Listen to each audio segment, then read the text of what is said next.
Hello everyone, this is Greg Scorzo and you're listening to the Coda Publishing Podcast number 4. Today we're going to be doing The Art of Thinking with Mr. Bradley Tuck. For those of you who don't know, Bradley is a writer, theorist, performance artist, filmmaker, and the creative director for Exploding Appendix magazine.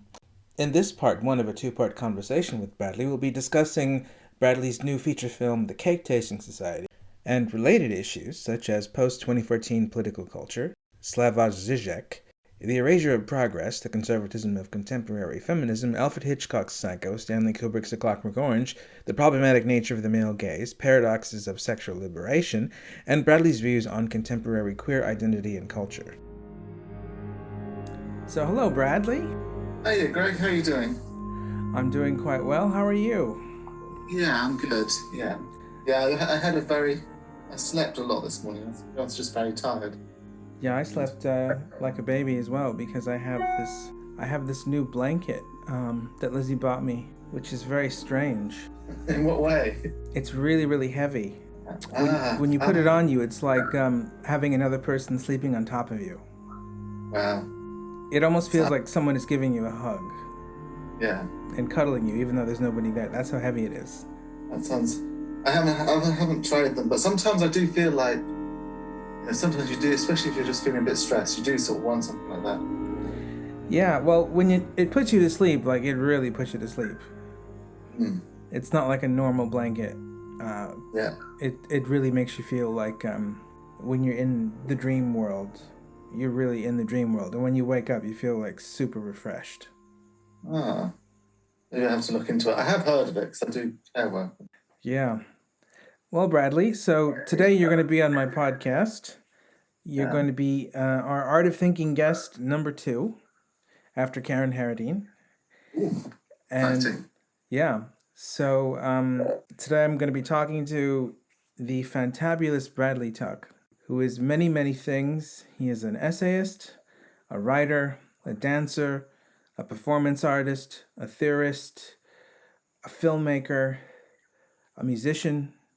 Anything else that I forgot to add to the list?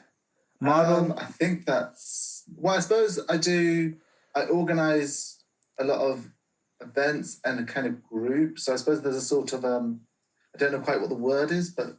Oh, yeah, and you're the creative director of Exploding Appendix. Yeah. And also the lead writer for Exploding Appendix, right? Yeah. So yeah, that must be like 7 titles you have. Probably more than that. Well, yeah, they just all interweave, really. I think I usually just bring all the things I want to do and just make projects out of. Oh, and I forgot something else. You're also a care worker. You care for elderly people. Oh, yeah. People with learning disabilities, yeah. Oh, it was learning disabilities. I thought it was elderly people. Learning disabilities. Care support work, yeah. I think that just really helps. It's one of those, it's a job that I think you can do and is really good for doing these other projects on the side. It helps me finance it. But it's not so demanding that I couldn't do this project, which is, I think that's one of the reasons why I've ended up sticking with that. Yeah, so it kind of, it's a break from all the other creative avant-garde stuff you do, and it's also a financial resource that helps you pay for all that stuff. Yes. Okay, so I've known you, Bradley. I mean, if you don't mind me asking, I'm 41. How old are you? I'm 38. Yeah. Yes, I've known you for 17 years now. I met you in 2004 when we were both in our 20s. And you are one of the most interesting, unique, and kind human beings I've ever had the fortune of knowing. Oh, that's really lovely. Yeah. Well, it's been a real joy knowing you, actually. And you've been a great inspiration for me in lots of different ways, in lots of twists and turns in my life. You've really had an impact, actually. So I met you 17 years ago because my wife, Lizzie Soden, who at the time was my girlfriend, she was friends with you. She had been friends with you for a few years before I knew you. And I met you in, I think it was a sandwich shop called Loaf in Leicester in 2004. And when I first met you, you were very quiet and you came in dressed in this immaculate suit. You looked like a young Jean Cocteau. And I remember as soon as I met you, we got on really well. And within a few visits, we started making little films together. So the first film I think we made was with me, you, Lizzie, and an artist we were hanging out with at the time called Steve Binion, who did Homo Cult stuff, which is his big art project. We wanted making this film that involved a scene of you smothering yourself erotically in bread and, Yeah, and ruining your that was a really suit. great weekend. And I remember thinking, he's ruining his beautiful suit. Yeah, but that I think, I don't know, whatever ideas come to our head in the midst of it, because that was all improvisation, really. Mm-hmm. So and there was just some bread, moldy bread actually on the side that just seemed to be calling for some performance piece in your kitchen. Yeah, and you were smothering it on yourself, going bread, bread, and it was it was like porn for people who have some sort of strange yeast fetish. It was interesting. And then I remember a year or two after that, I moved to England to be with Lizzie and do my master's. And you were at the house, I think. I don't remember why. It was just you and me in the kitchen. And you were making pasta because at that time I couldn't cook. You could. I didn't discover cooking until 15 years later. But yeah, you were making pasta, and I had all these philosophy books on the table. And then Lizzie walked in with a camera and started filming you making pasta. And we both spontaneously started singing songs that had no meaning whatsoever. They were very atonal. They sounded a bit like very bad versions of like the vocals from Alban Berg's opera Wojciech from the 20s. And it just sounded ridiculously weird. And then we started to do this strange sort of vocal performance that was very spastic. And I mean, I suppose today people would say we were making fun of disabled people, but we weren't. It was just sort of surreal. And it happened, and it was very, very strange, but we both kind of went into this reverie where we started making these really strange shrieking noises and doing this very strange dance that involved like you kind of doing this weird sort of spastic vocal performance and me playing drums on the table and making gurgling noises. And she managed to capture it on film, and then it went online. Yes, yeah. I think it's a good piece of music, actually, even though it's completely unconventional. But I think that we don't value enough some of the things that the voice can do that we often associate with people that might have, I suppose, disabilities or something. But actually, the voice can do all sorts of really odd things, right? And that's really kind of fascinating. Mm-hmm. And yes, so you can have you can do some very beautiful things with your voice, but you can also do some really kind of unusual things with your voice. And I think that's why it kind of, but they're not things that we kind of accept usually or expect in terms of, at least not in terms of mainstream. Well, yeah, it was a bit like the John Zorn Torture Garden stuff with Yamatsuka Ai, but not as good. Well, I really love John Zorn's Torture Garden stuff, even though, sometimes it's not the sort of thing you need to listen to. Other times you got to be in the right headspace. Yeah, John Zorn is one of my childhood heroes. I just I think you got me into John Zorn, actually. I got you into John Zorn? Yeah, because I think I was at uni at the time. I was still studying. Yeah, I wanted to share that stuff with anybody who would listen. You were one of the only people I knew who would listen. Well, yeah, no, I think I always think it's really good to just listen to as much any different stuff you can, really. Mm-hmm. So much from it.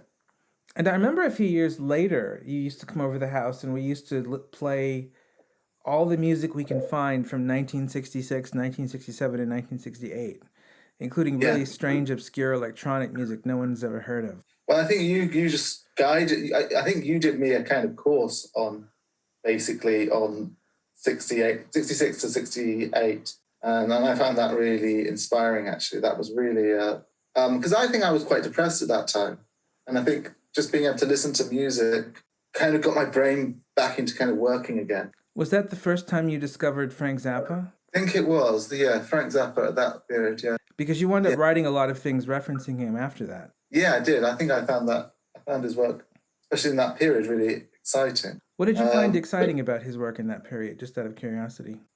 I suppose I felt, it's kind of an interesting question. There's a sort of intellectual engagement in his work, a kind of irreverence, and a kind of satire that I kind of like in a lot of artwork. So in some ways, I like Chris Morris's stuff. I used to like Chris Morris's stuff growing up in the sort of early noughties, right? Yeah, you're actually the one who introduced Chris Morris to me. I didn't know who he was before I met you.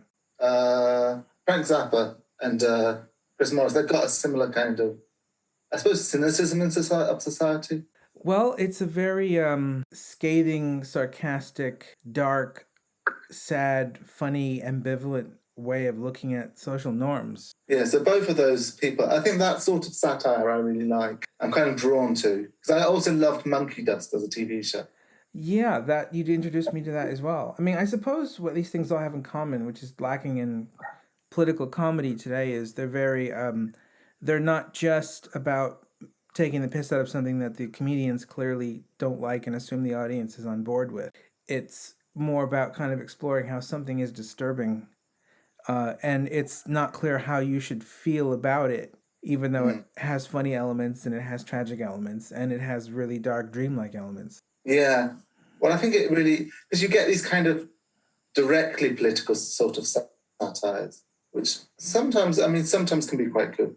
But I do like the way that these kind of expand satire into a much more broader remit and also into a sort of surreal, almost Lynchian kind of remit. Yeah, because when you watch Jam or even Nathan Barley from Chris Morris, or you listen to things like Absolutely Free and Freak Out by Frank Zappa, you kind of, there are moments when you're laughing, but then there are lots of other moments when you're like, I'm not sure how I should feel about this. This is really disturbing. Yeah. Yes. So there's moments in both of them where you're like, is this comedy or is this something else?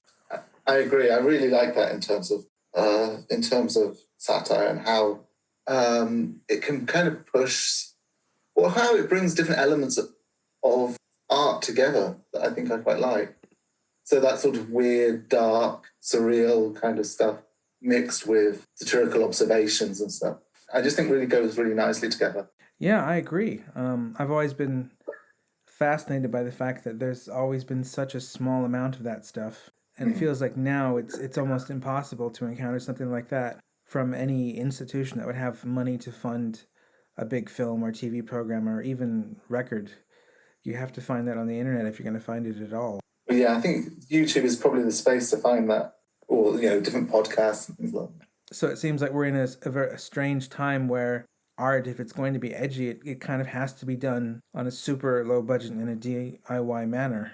That may well be true, yeah. I don't quite know too much about funding in terms of how you can sort of navigate it in a much more, in a slightly different way. But yeah, I certainly find that that's where I end up sort of doing most of my work, is in a kind of DIY kind of context. So when did you start doing this work? When did this all start?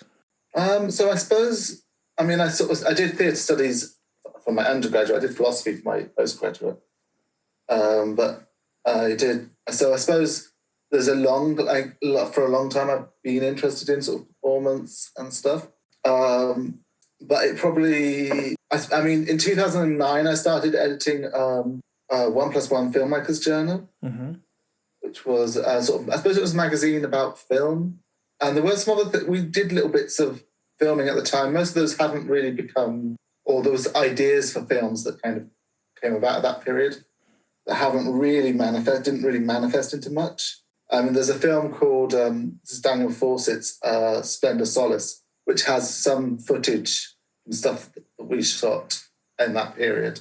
So we started a sort of a kind of trash soap opera we were going to make called Sesame Alley, which was us improvising in the evening, taking it kind of serious in our own way, but of course everything that was happening was really silly and over the top. And there was we made zombie film those little bits of zombie films, but it was all kind of overdressed, and there was very trashy, very tasteless. It was very much in the John Waters kind of.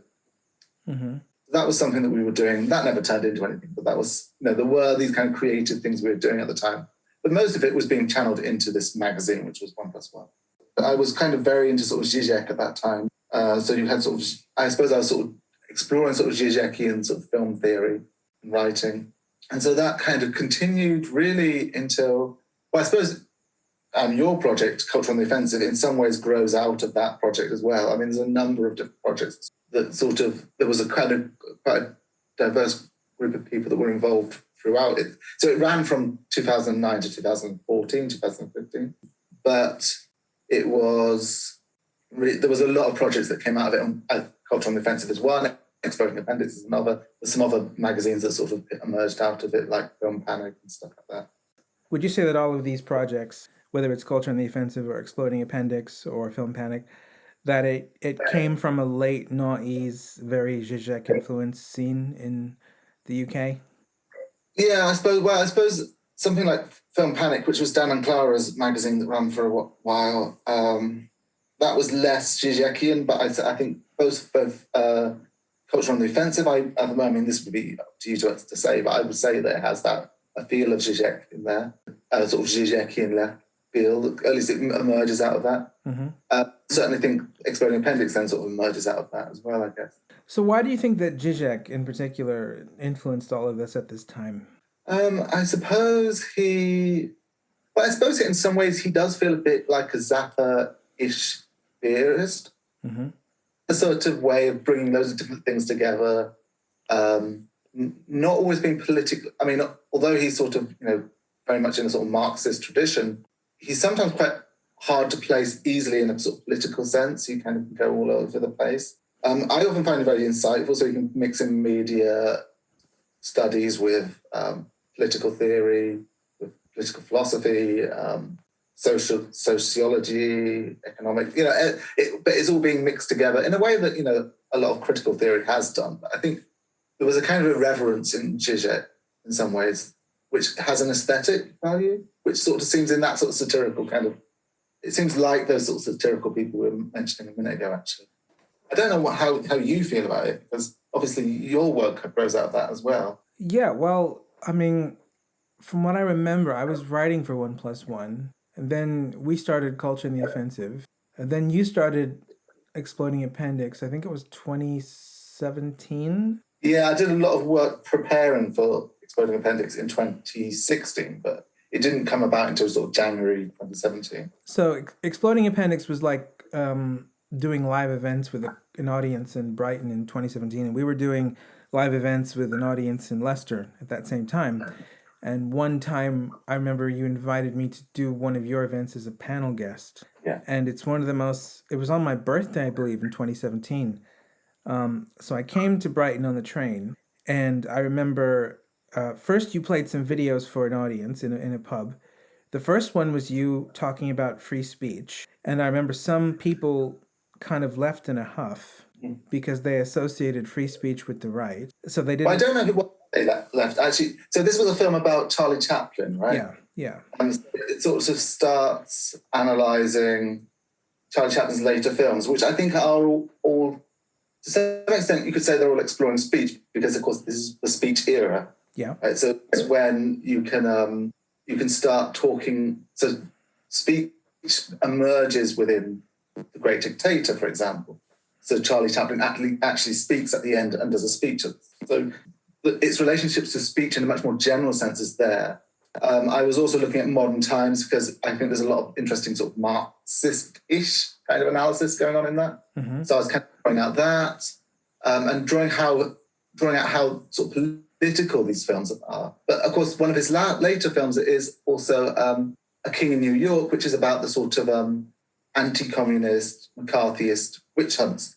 So it was equally sort of saying that, how bad McCarthyism is. And I think some people, or two people in the audience, I don't know quite why, because they never said anything. They just walked out halfway through this film because it defended some conception of free speech. Mm-hmm. And they left. They said, I think there should be more censorship today. So what exactly upset them, I don't particularly know. But yes, that there was two people that left because we, in some sense, defended free speech. Yeah. Well, the thing that was quite weird and funny and strange about that evening, to a much greater extent than even that, was the next thing was you played a performance you did for the audience, and it involved sequences where you were dressed as a baby in lipstick, and there were at least images of the camera zooming in and out of your penis. Well, it's a piece. Well, I don't know if I'm dressed as a baby, but it is. It's lots of bits of the body. So I collaged bits of the body together. So there is a full body, character, where you can see every part, I guess. But it's made up of different shots. Mm-hmm. So it's a piece of footage where so I filmed the arm separately, and I filmed the other arm separately, and I filmed maybe an eye separately, and then I merged it together to create a body. Mm-hmm. So that was what was created, and then created a piece of music that would go alongside that. Well, it was brilliant. I mean, there was something very kind of exciting about the fact that you could play that in front of people. But I was very nervous for you when I saw that, because I thought, oh my God, people are looking at close-ups of his penis. Well, it's not actually a close-up, but you do see a penis in there. Yeah, and I just worried that the audience would be quite negative about it or be uncomfortable. But what I found was they loved that. And it was the panel afterwards where I spoke. The audience seemed to have the most negative reaction. It wasn't your penis, it was me in my mouth. Well, I suppose, I think there were three of you on the panel. So there was Richard Barbrook, Evie Salmon, and yourself. Mm-hmm. And we were talking about the future of the avant-garde. So one of the questions I was actually very interested in is, what would the avant-garde be today? And what would the future of the avant-garde be today? Especially in 2017, a lot of the figures on the right, so Milo Yiannopoulos and people like that, were sort of claiming counterculture as their own. So that was certainly one of the questions I wanted to ask in that, which maybe in Brighton, which is, I suppose I don't know quite what you frame Brighton's politics are. Well, I have friends who call it Tumblr on the beach. Tumblr on the beach. Yeah. Would you say that's not accurate, though? I think it's a kind of bohemian culture, isn't it? So you get kind of liberal to left, you get liberal to left kind of politics here, I guess. Mm-hmm. Where liberal kind of often looks more like kind of Green Party. Yeah. Well, I suppose, I'm not really sure exactly what I said that was so offensive and off-putting. There's a couple of things I think you said you liked both Milo and Corbyn, which isn't particularly... Well, I mean, you might disagree with the Milo bit, but yeah, that was one of the things you said. And I think at the end you said something like, you think the avant-garde should be more masculine. No. I said the future of the avant-garde will contain more masculinity. Yeah, it will be more masculine, just because that's... my reasoning for saying that was, it seemed like that was being repressed almost by everything from the traditional avant-garde to pop culture. So my reasoning was, well, if that's going to be suppressed, then the future will be the pushback. Interesting. Yeah, no, I think also... So I think it was quite a busy audience. It was quite... So I don't know, but there were one or two people that were definitely critical of what you were saying. Well, no, there was one woman who looked like her boyfriend had to restrain her afterwards because she was going to glass me. She was so angry. She had like violence in her eyes. It was kind of strange being in the physical presence of someone so angry with me. I would encounter that many times afterwards during the events that I did, but that was the first time I encountered someone who seemed really, really like if she could, she would have tried to kill me. Well, you can be quite incendiary, Greg, sometimes, I know. It's my curse.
But yeah, I mean, I suppose that was partly my responsibility as well. I kind of put this panel together.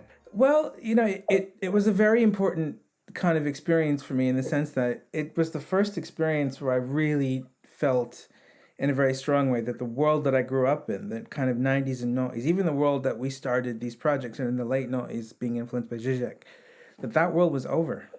And we were in a new world, a new cultural space where there were new norms. And this was not the world of 29 or 2012 or even 2014. This was a new world. Well, it certainly was.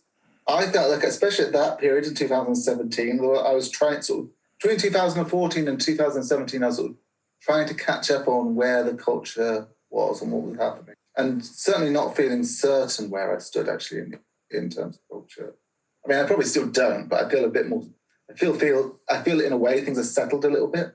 Yeah, well, me too. I mean, it was very confusing between 2014 and 2019 because the culture seemed to change in a way where everything that you thought you knew was sort of being turned on its head in a lot of ways. It was a very kind of exciting and scary time in that way. It was for me. Was it that way for you? Yeah, in a way. Yeah, I suppose, especially between 2014 and 2017, especially. And I think I sort of settled into Exploding Appendix as a project much more in 2018 in a way that just felt much more settled. But certainly in that period, and partly because it was, a shift in publication in a way. Like I went from 1+1 to Exploding Appendix. Mm-hmm. And with Culture on the Offensive being involved in that in 2015, it was a time of trying to work out where we sort of stood and how. Yeah, I think it was a time of just trying to lace where we were going really culturally.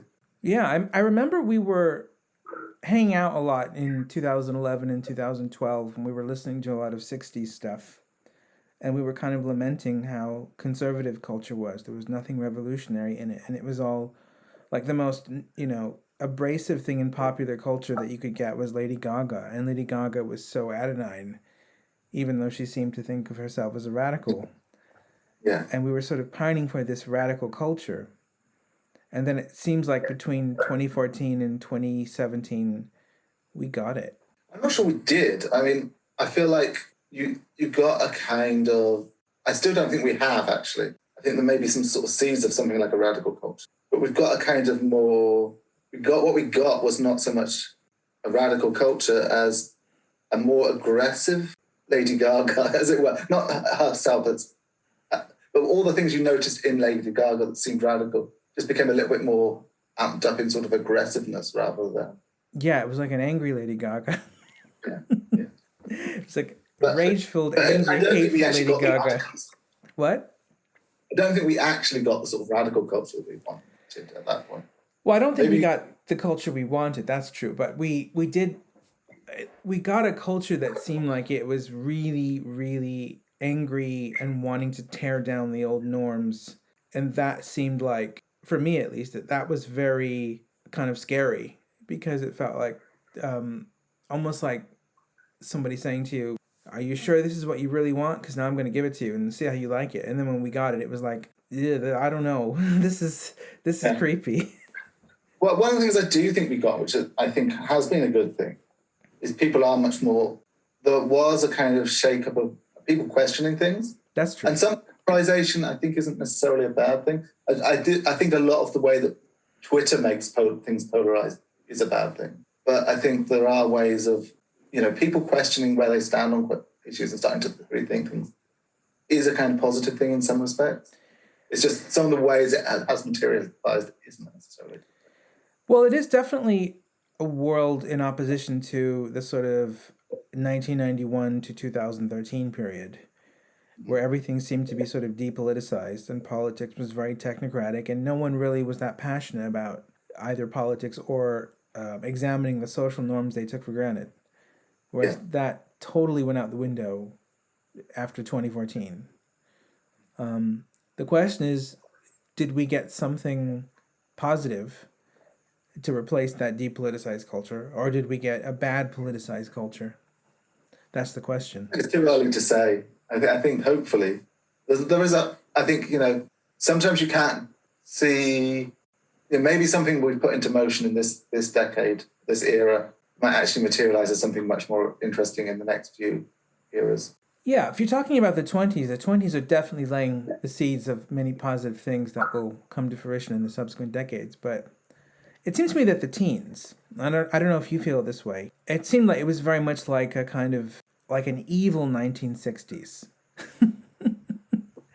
Um, well, I think I don't know. I'm a little bit more. I think there were some really bad things, especially the way that you just got like culture wars on Twitter and things like that. Mm-hmm. I don't really particularly want to defend that. And it took me a little while to sort of find some sort of stabilize to some extent. Mm-hmm. But yeah, I suppose there were things that were set into motion in that weren't necessarily aren't necessarily bad things. I mean, I think both of our work, like your work and my work, in terms of Exploding Appendix, comes out of that era in some respect. So it's not like, I think there are lots of serious issues and there's lots of risks and dangers still on the horizon, right? Mm-hmm. But we are also products of that era too. And I don't think everything we're producing from that era, or everything that era pushed us to produce, was necessarily a bad thing. Oh, no. I mean, it's a wake-up call era. It's like an era that made you think maybe you were supporting things in the past you shouldn't have. Or maybe the things that you thought you were supporting, you weren't supporting hard enough. Mm-hmm. But for me, I mean, I don't know if you felt this way, but it wasn't like an exciting, liberating time. It was liberating and exciting in my own head intellectually because I had to do all this intellectual work to figure out where I was. Mm-hmm. But it seemed like the culture was not a liberating, exciting culture. It was like, I mean, the way that I think of it in my head is if you imagine like the 60s being a time when a hippie comes up to you and sort of wants to take you into their world and live in a new way and have all this optimism. The teens was more like somebody with blue hair coming up to you and saying, I want to kill you. I suppose I also just feel that I don't want to go necessarily back to the 90s noughties either. Like, so I feel like some of the critical things that have come up, and I don't mean this in a kind of like, I don't really like, I'm personally quite willing to take ideas from all over the place and really engage with people that have different views from me. So I don't in that respect, I'm not wanting to sort of just defend a kind of very strict line of reasoning, or line of thought that you have to ascribe to. But I do think that some of the things, even in them probably negative form, even if they have materialized in ways we don't always like, some of the questions that are arising are quite important, I guess. It's very difficult in that way because it just wasn't a kind of fun, exciting, happy, optimistic, rebellious movement. It was much darker. It was much more sadistic, homicidal, angry, rage-filled, and so on psychologically. And you can say, well, there's the psychology of it versus there's the politics and things that have grown out of it, which are maybe quite positive. And I agree, but I never expected a sort of cultural revolution, which is, it seems like what we got. It wasn't the one maybe either of us wanted, but I never thought a cultural revolution would happen that was so based in anger rather than optimism. If you think about the 60s, and it wasn't like the 60s counterculture was necessarily all plain sailing, right? Yeah. But that does come out of an era of growth, or at least of like higher living standards, mm-hmm. And some sort of sense in which the world seems to be getting better after the Second World War. So there's a sort of optimism within the 60s that the radicals in that period are kind of trying to push things forward even further. Mm-hmm. Whereas there's a sort of decline. We're in a kind of our period in some respects is more like the 30s, I guess, in some respects, because we're in a kind of something akin to the Depression era or something like that, where things aren't necessarily getting better. And it's not so much that we're pushing for more. It's almost like people are clamoring to have some semblance of something that they add. That's a difficult one, because I suppose you've got some people on the one hand wanting to reclaim the past from a new culture they see as threatening it, and that's why you have slogans like "Make America Great Again." Yeah. And then you've got other people sort of saying the past 40 years was an illusion of progress. It wasn't really progress. If anything, things are much worse now than they were. It's almost like there was a kind of a movement from the left, which wanted to sort of discredit the new left, saying like the new left didn't have anything positive to add in terms of actually changing policy or conditions or cultural norms in the last 50 years. And if anything, things are much worse than we thought they were, because we thought the new left was much better than it really was and more impactful than it really was. I mean, that's what you got. I noticed the first few years of the new cultural revolution after 2014 was the kind of feminist we live in a rape culture thing. And the feminist we live in a rape culture position was very much like saying the last 5 decades of progress you thought we had were never really progress at all. It's actually gotten much worse. Yeah, there's a difficult sort of dilemma with how to think through sort of feminism, I guess, because the 60s obviously and the sort of emerging consumer culture from the sort of 50s onwards, I guess, did give certain kinds of freedoms. You wouldn't necessarily want to say that they're always brilliant freedoms. Like, you might want to be very critical of them. Mm-hmm. But it's how you do that without sort of just returning back to sort of something like also that seems like sort of traditional society before that as well. And sometimes I do feel like one of the problems for feminism and sort of gender theory more generally is it's also often built within these kind of like, how do I put it? One of the problems I think you've got with feminism is it can just be... The battle of the sexes, for example, isn't, to my mind, particularly radical. Like, it emerges within quite a traditional society a lot of the times as a way of sort of venting. And I worry that sometimes what passes as feminism or gender emancipation is something akin to that sort of battle of the sexes venting, rather than really being something that would be a more liberated society. Did you get a sense, though, around the time that feminism got really big, that it wasn't so much trying to build on the feminism of the 20th century? It was sort of saying we never had real feminism, that stuff was not really doing anything. It was almost like repudiating the feminism of the 20th century rather than building on it. Did you get that sense? I think I do sometimes see that sense. I think it's really difficult because sometimes you need to almost... I think there's a lot, even now, I think there's lots of different elements of feminism. Actually, you know, we can kind of group feminists under an umbrella and actually forget that there are lots of different nuances going on even at the moment. I do sort of worry that what I personally don't like about certain forms of contemporary feminism, that they end up being a bit like what we said a moment ago about Lady Gaga. And like, I suppose we could sort of talk about Beyonce, because Beyonce has this sort of kind of feminist, or used a lot of sort of feminist aesthetic, but it just doesn't seem like it in any way. Like, I suppose the feminist stuff that I'm really interested in is much more in that sort of critique of the sort of division of labour, gender division of labour, right? Mm-hmm. But I have a slightly Marxist feminist kind of background or interest, and a sort of... Sometimes I feel like you get the sort of liberal feminism of Beyonce, for example, which I think is generally liberal feminism, but then it's turned into a kind of... Sometimes it's even radicalised, or not, maybe radicalised is not the word, but pushed to a level of... so in some ways it doesn't have a sort of materially, socially radical element, but it becomes kind of norms, or the emphasis becomes on norms themselves. Do you worry that, say, for instance, Beyonce, this is a good example you raised, that a lot of this sort of angry new feminism in the teens was actually, in a certain way, conservative. It was matriarchal rather than patriarchal. It wanted men to be more masculine to protect women and make them feel comfortable. But in terms of the actual behavior that was expected of men in the new feminism, a lot of that behavior was sort of like erasing Jimi Hendrix and Mick Jagger, saying, let's go back to the old behavior of the 1950s man who respects women. Well, I suppose, yeah, the worry there is that it just becomes a new conservative, glammed up or dressed up as something feminist. And I think there are I mean, obviously, I don't want to just completely write off everything that's merged with that in that period, but there are times where I feel like... Well, it's like... A little while ago, we interviewed Yasmin Naya for our podcast, or for our sessions, our online session, our Exploding Appendix sessions. And one of the things that she sort of often criticises is the way that, she's involved in a group called Against Equality, so they kind of criticise 3 shifts within queer theory.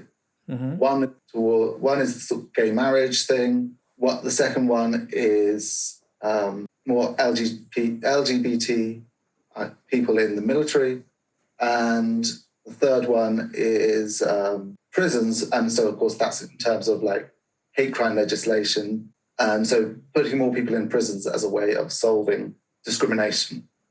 And what I think, and of course, the reason why those are being criticised is they're about including people in some respects within a particular system rather than challenging that political system itself.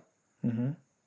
And I think one of the problems with something like a particular kind of sometimes even seemingly quite radical, in the sense that it seems to be making quite ambitious demands, isn't necessarily liberatory, because it can quite often feed back into those kind of elements, I guess. Do you have a lot of sympathy with the sort of attitude that a lot of the contemporary left had post-2014, which was there was something quite suspicious and negative about the boomer generation, that we shouldn't be building on the left of the 60s and 70s. We should be erasing it and creating something much more radical. Well, I do like the 60s, even if I think... But I also think I was looking through some of my old film essays lately, and I was wondering if it could be made into a book. And one of the things I noticed was that there was a continual theme that you could say was that which appears, or there's a double meaning to the word problematic in some respects. Because on the one hand, you could say something is problematic because it's bad, but also there's something about a film revealing a problematic. So it reveals a problem to us. And one of the things I think, especially in 60s cinema, if you look back at them, sometimes you might say, yes, there might be something that could technically be problematic in it. It might not be the best or perfect representation, but somehow in that process, it also reveals something that I wouldn't have necessarily realized, or a connection I wouldn't necessarily have realized. And so there's something really important, I think, about a lot of films that I grew up thinking were kind of queer films. So for example, like Pink Flamingos, Myra Breckenridge, the Rocky Horror Picture Show, a lot of Almodovar films like Talk to Her, Bad Education. Law of Desire. I don't think I've seen... I might have seen that one, but it's a long time ago and I can't remember it very well. Okay. But yeah, certainly, if you think about some of the politics, they're definitely films that often play with the idea of the queer people being villains, which doesn't necessarily fit with the way that so-called progressive cinema wants to do. They also have this very blurred line about what is consent and what is not. Mm-hmm.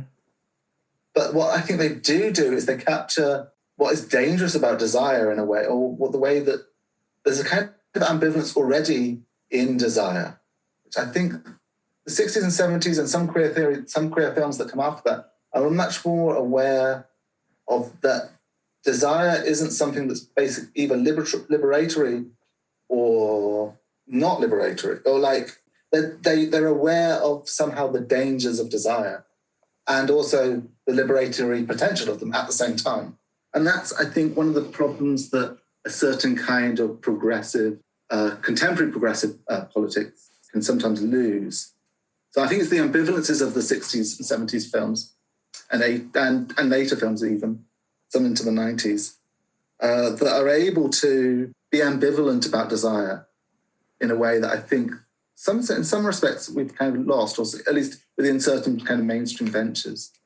Well, I mean, it's a bit like The Graduate, which is a film that I grew up thinking was a film about somebody from the suburbs sort of unshackling themselves from the conformism of that sort of life. And then suddenly when I watched it again last year, I realized, oh no, this is a movie that is breaking with all of the contemporary safety culture, progressive orthodoxies of the moment, because the first bit of it is an older woman sexually harassing a man until he gives in and has sex with her. And the second bit of it is he's trying to get her daughter to marry him by doing what by today's standards is considered stalking. And yet it all works out fine and there's a happy ending. Yeah. You couldn't make that today. Well, I mean, another example, and I think this relates to something that you've also written on, which is if you compare Hitchcock's Psycho to Bates Motel, which was the TV show afterwards, Bates Motel, to my mind, what it fails to realise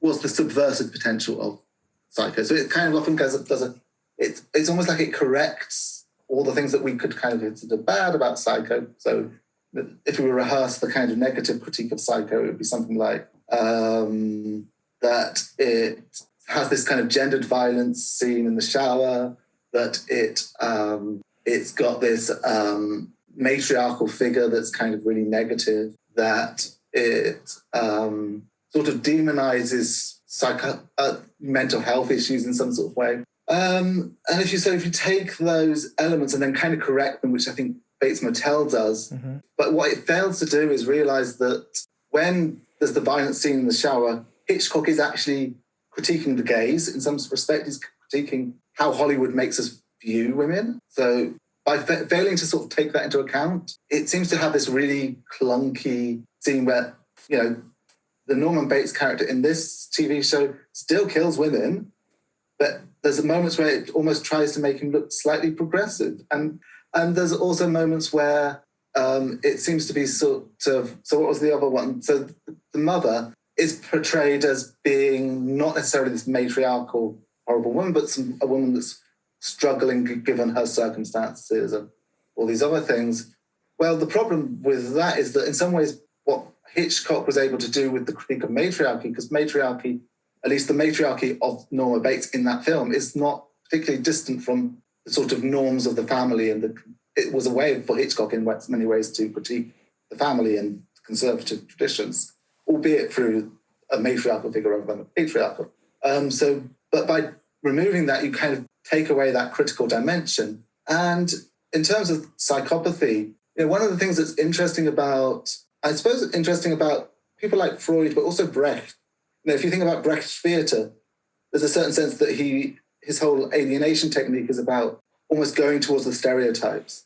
Mm-hmm. And somehow that makes a film able to be much more critical. And one of the things that I think is missed in Bates Motel is it all becomes psychological. It's all about these people that are struggling with difficult circumstances.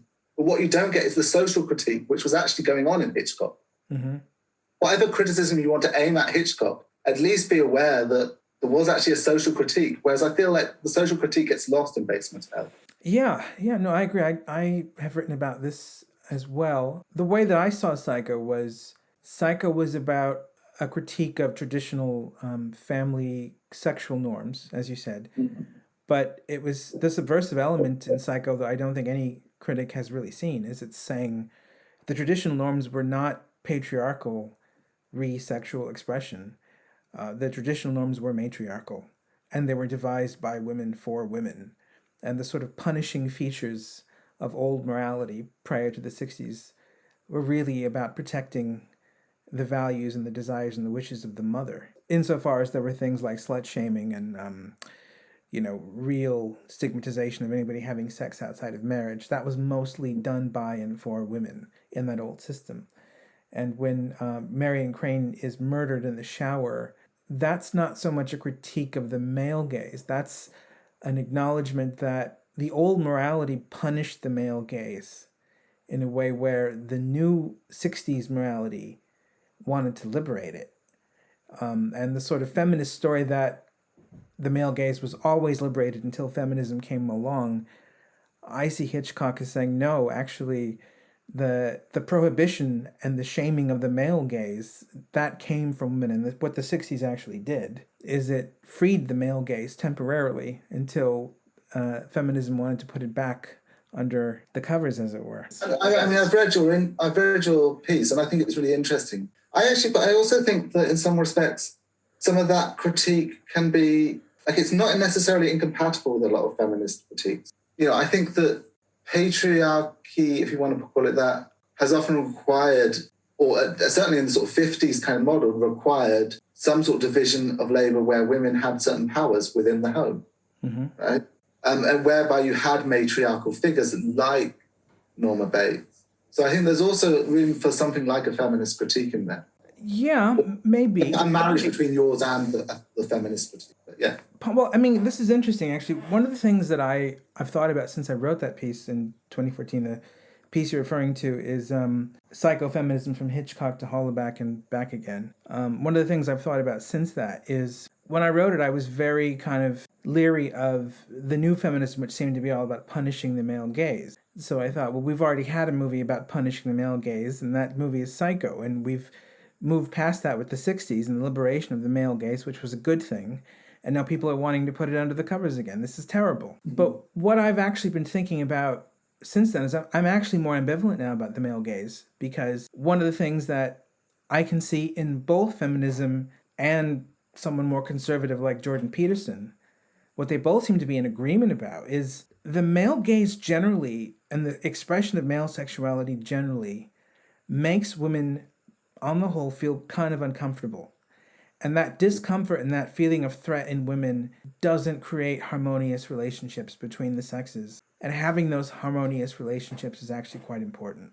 Well, you've also written on Clockwork. You say you've written more about critically of the male gaze, I guess, in A Clockwork Orange, right? That's your... Yeah. That's like a film about the male gaze turning into a sort of dystopia. Yeah. Where you have like a society which is so filled with sexual violence that even though it's a prosperous post 1960s society that's very creative and very free and very liberated, it has aspects of squalor and aspects of crime which you would expect to see in a war zone. And the insinuation of the film is the reason why that's happening is because we've had a sexual liberation where the male gaze was liberated. And that's what happens if you tell men, women are candy, why don't you have a bite? So that is very much a rape culture film, I guess. Yeah. And I think more so than I think Myra Breckenridge is one of those it's a film that's actually exploring that. And not the film so much, actually the book, because I think there's numerous rape scenes in that book. And I suppose that one you could say is also exploring the risk that the 60s kind of unleashed the libido could kind of create a culture which is kind of dangerous, I guess.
Yeah, and in some ways it feels like, and I can see this now that the previous decade is over, the previous decade, although I didn't agree with any of the gender ideology that was fashionable in it, and I still don't, it still seems to me that it was reacting against elements in society, which by the 90s and 90s, with the explosion of porn, were becoming at least visually sort of Clockwork Orangey, even though I don't think that you saw a rise in sexual crimes in those decades, the way that you might have thought there was, given what the ideology and feminism was saying in the teens. But you did see by like 2006, a lot of visual spaces were starting to look like Clockwork Orange. There was porn imagery everywhere.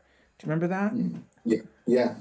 I think it was kind of a turn off as well at some level, right? You just see it just felt very like you were being force fed some sort of sexual desire, as it were. But I think that's true. Like the worry with Bates Motel, I suppose you could say, is what happens when you repress your desire and then your repressed desires emerge. And not Bates Motel, Hitchcock Psycho. Mm-hmm. What happens when you repress your desire and then they re-emerge?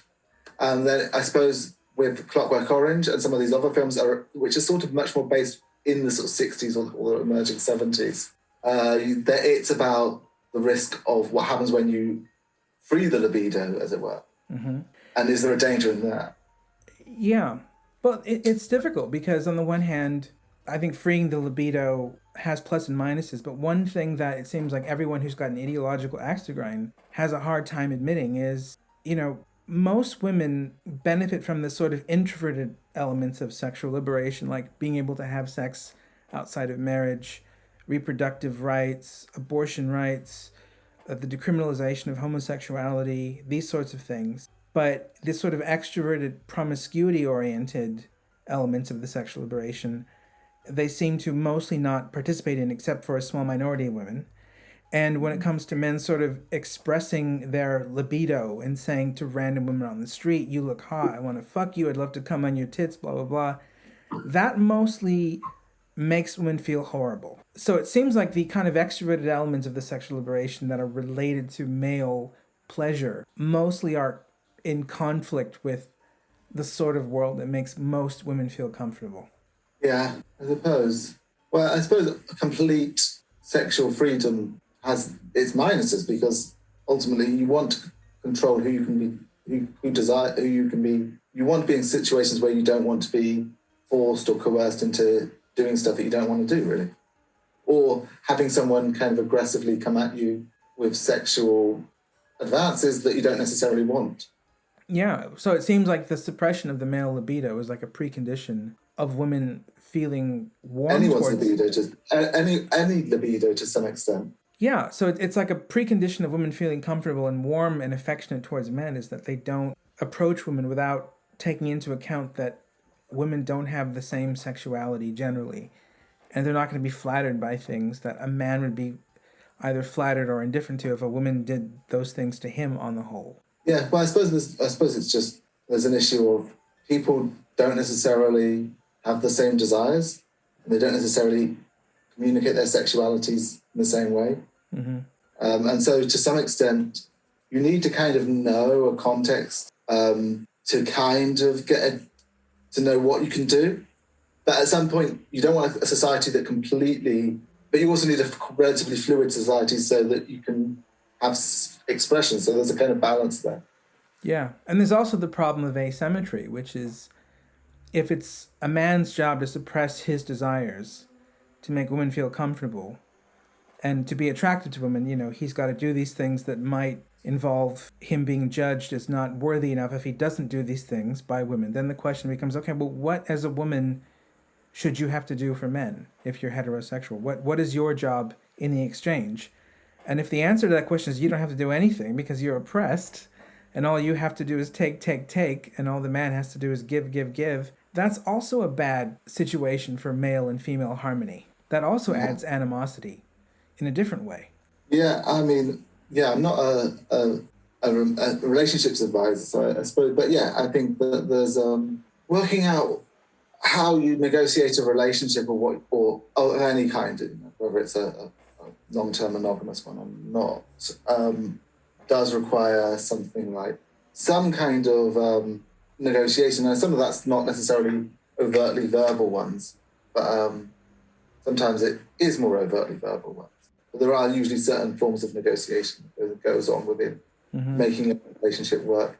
And to some extent, you can't, in a relationship, you don't want to be completely treated like someone who is oppressed. I mean, that's not liberating anyway, for example, to be treated as someone that's completely oppressed all the time. You've got to be kind of treated as somebody, because there's something kind of oppressive about being treated as someone that's oppressed, which is one of the reasons why I think people in power quite often can use that kind of oppression narrative, because it's a way of oppressing people in a weird way, because you're kind of you don't allow people to have kind of particular flaws or to be engaged as a person. Well, yeah, when you're engaged as a person, you're responsible for being nice and for bringing things to other people.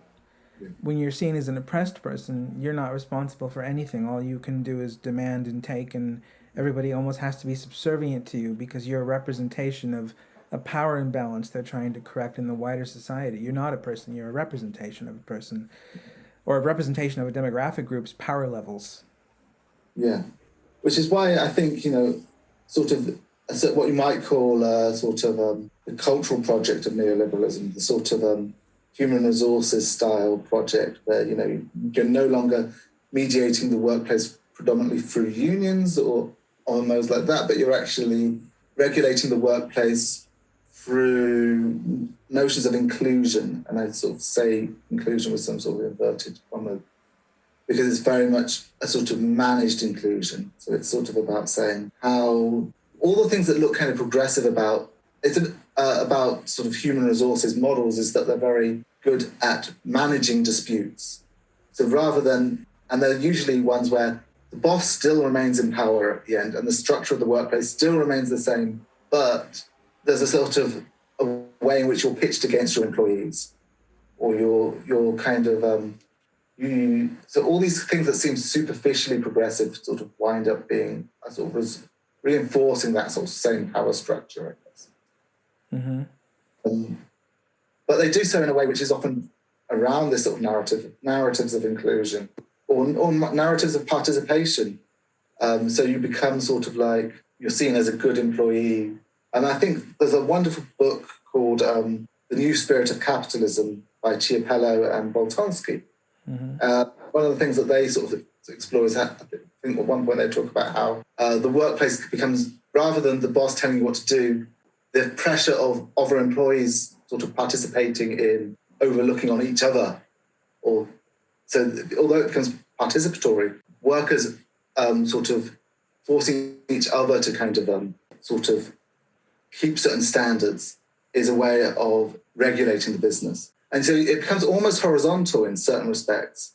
So it's no longer simply that the boss is telling you what to do and it's vertical power structures. But at the same time, it's not liberatory, it's still potentially oppressive. Yeah, well, the thing about inclusion, which is fascinating, is it feels, I don't know if you agree with this or not, but it feels like an Orwellian use of language, because what is meant by inclusion is really exclusion. So it's all about excluding something that would happen naturally on behalf of supposedly including someone in an oppressed group. But when you're trying to include them, you're actually homogenizing the entire group and saying they all think this way, they all want certain things from the rest of us. Yeah. So we have to exclude things we would normally do. And exclude people we would normally include.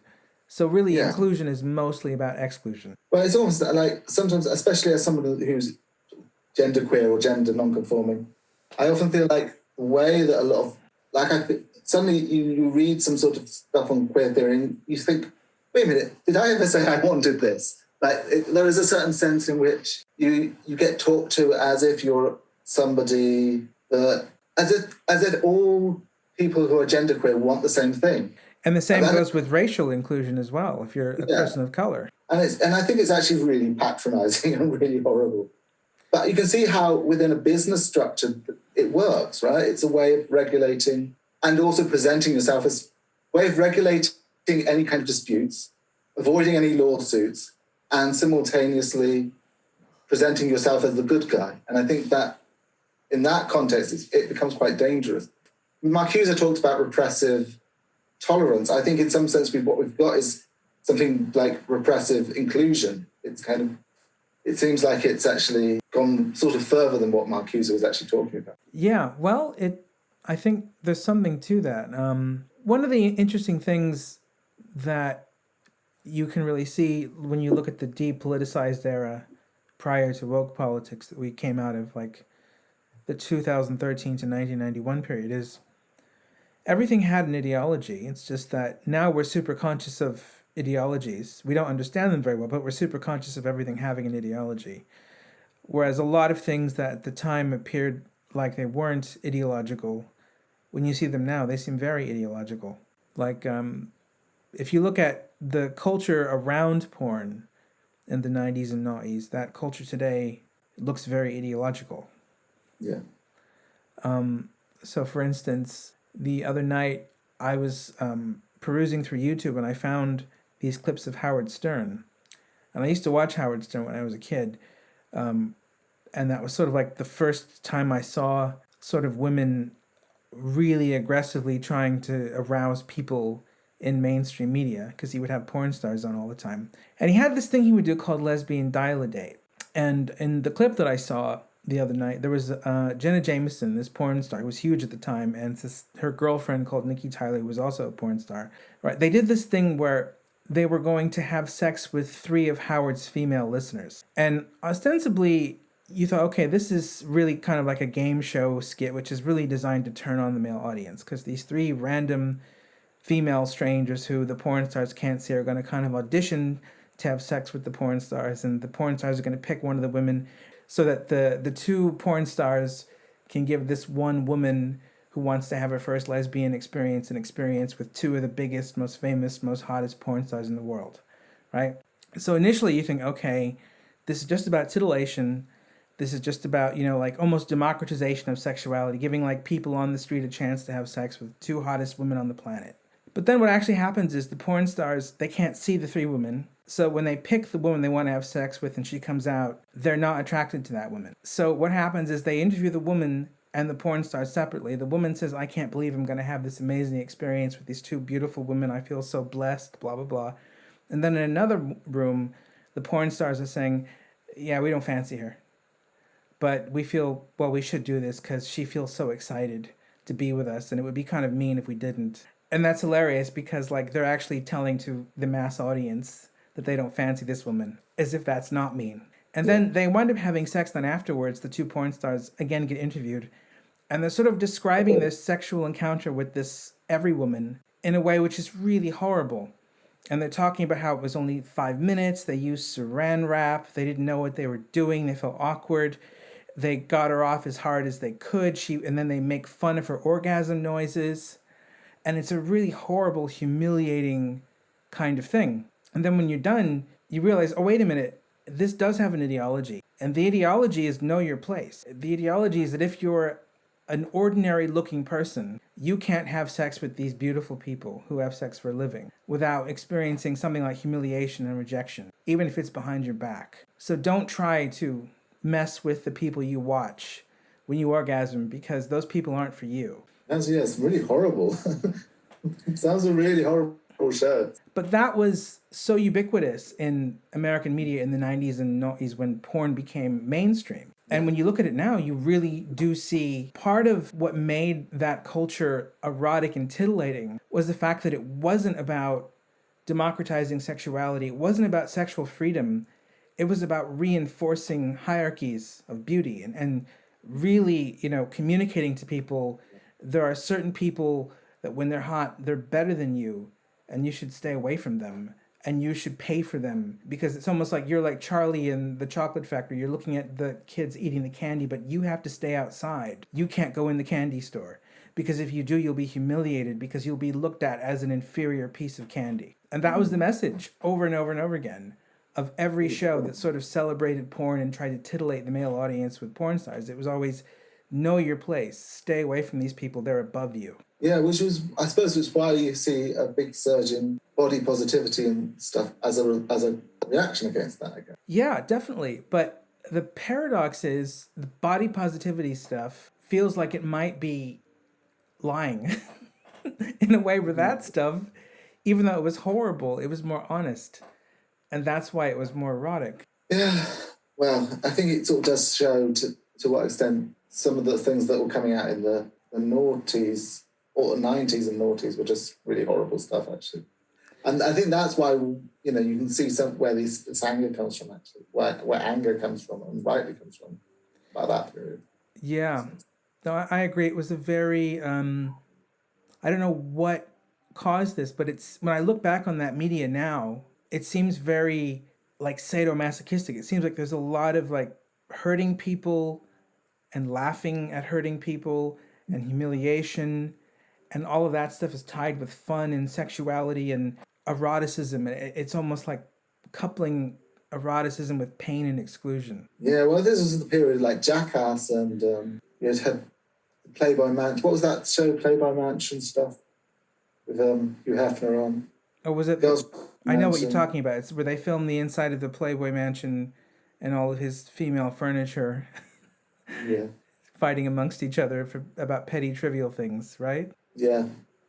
Yeah, no, I really disliked this sort of era. I mean, to be honest, I don't really like watching telly a lot of the time because I always feel like telly has generally been a genre. I mean, there's the odd thing that comes out, but it's generally a genre rather than a medium. Or it's generally treated as a genre rather than a medium. Yeah.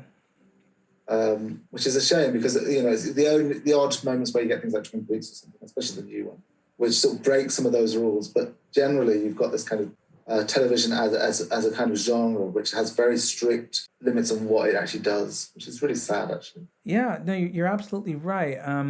I mean, like you said, a lot of these new orthodoxies that seem in their own way problematic and very repressive, you can see how they're reactions to the culture of our youth, really. Yeah. Because that culture was, in the name of fun, quite sadistic and insensitive. Yes. Yeah. Did you have a nice time during those years when you were at uni and sort of discovering who you were? I mean, some ways yes, in some ways no. I suppose, you know, I feel like I found it quite difficult trying to discover who I was in that kind of context. I mean, it was a context where you kind of had a gay culture and you had a relatively straight culture, and then you had some sort of alternative places as well, I guess. But what I found, like, the problem was, as somebody who's kind of genderqueer but has generally had relationships with women, that wasn't an easy place to... Well, I'm never sure it's actually easy now, actually, to either. But I think I found that a sort of stressful period.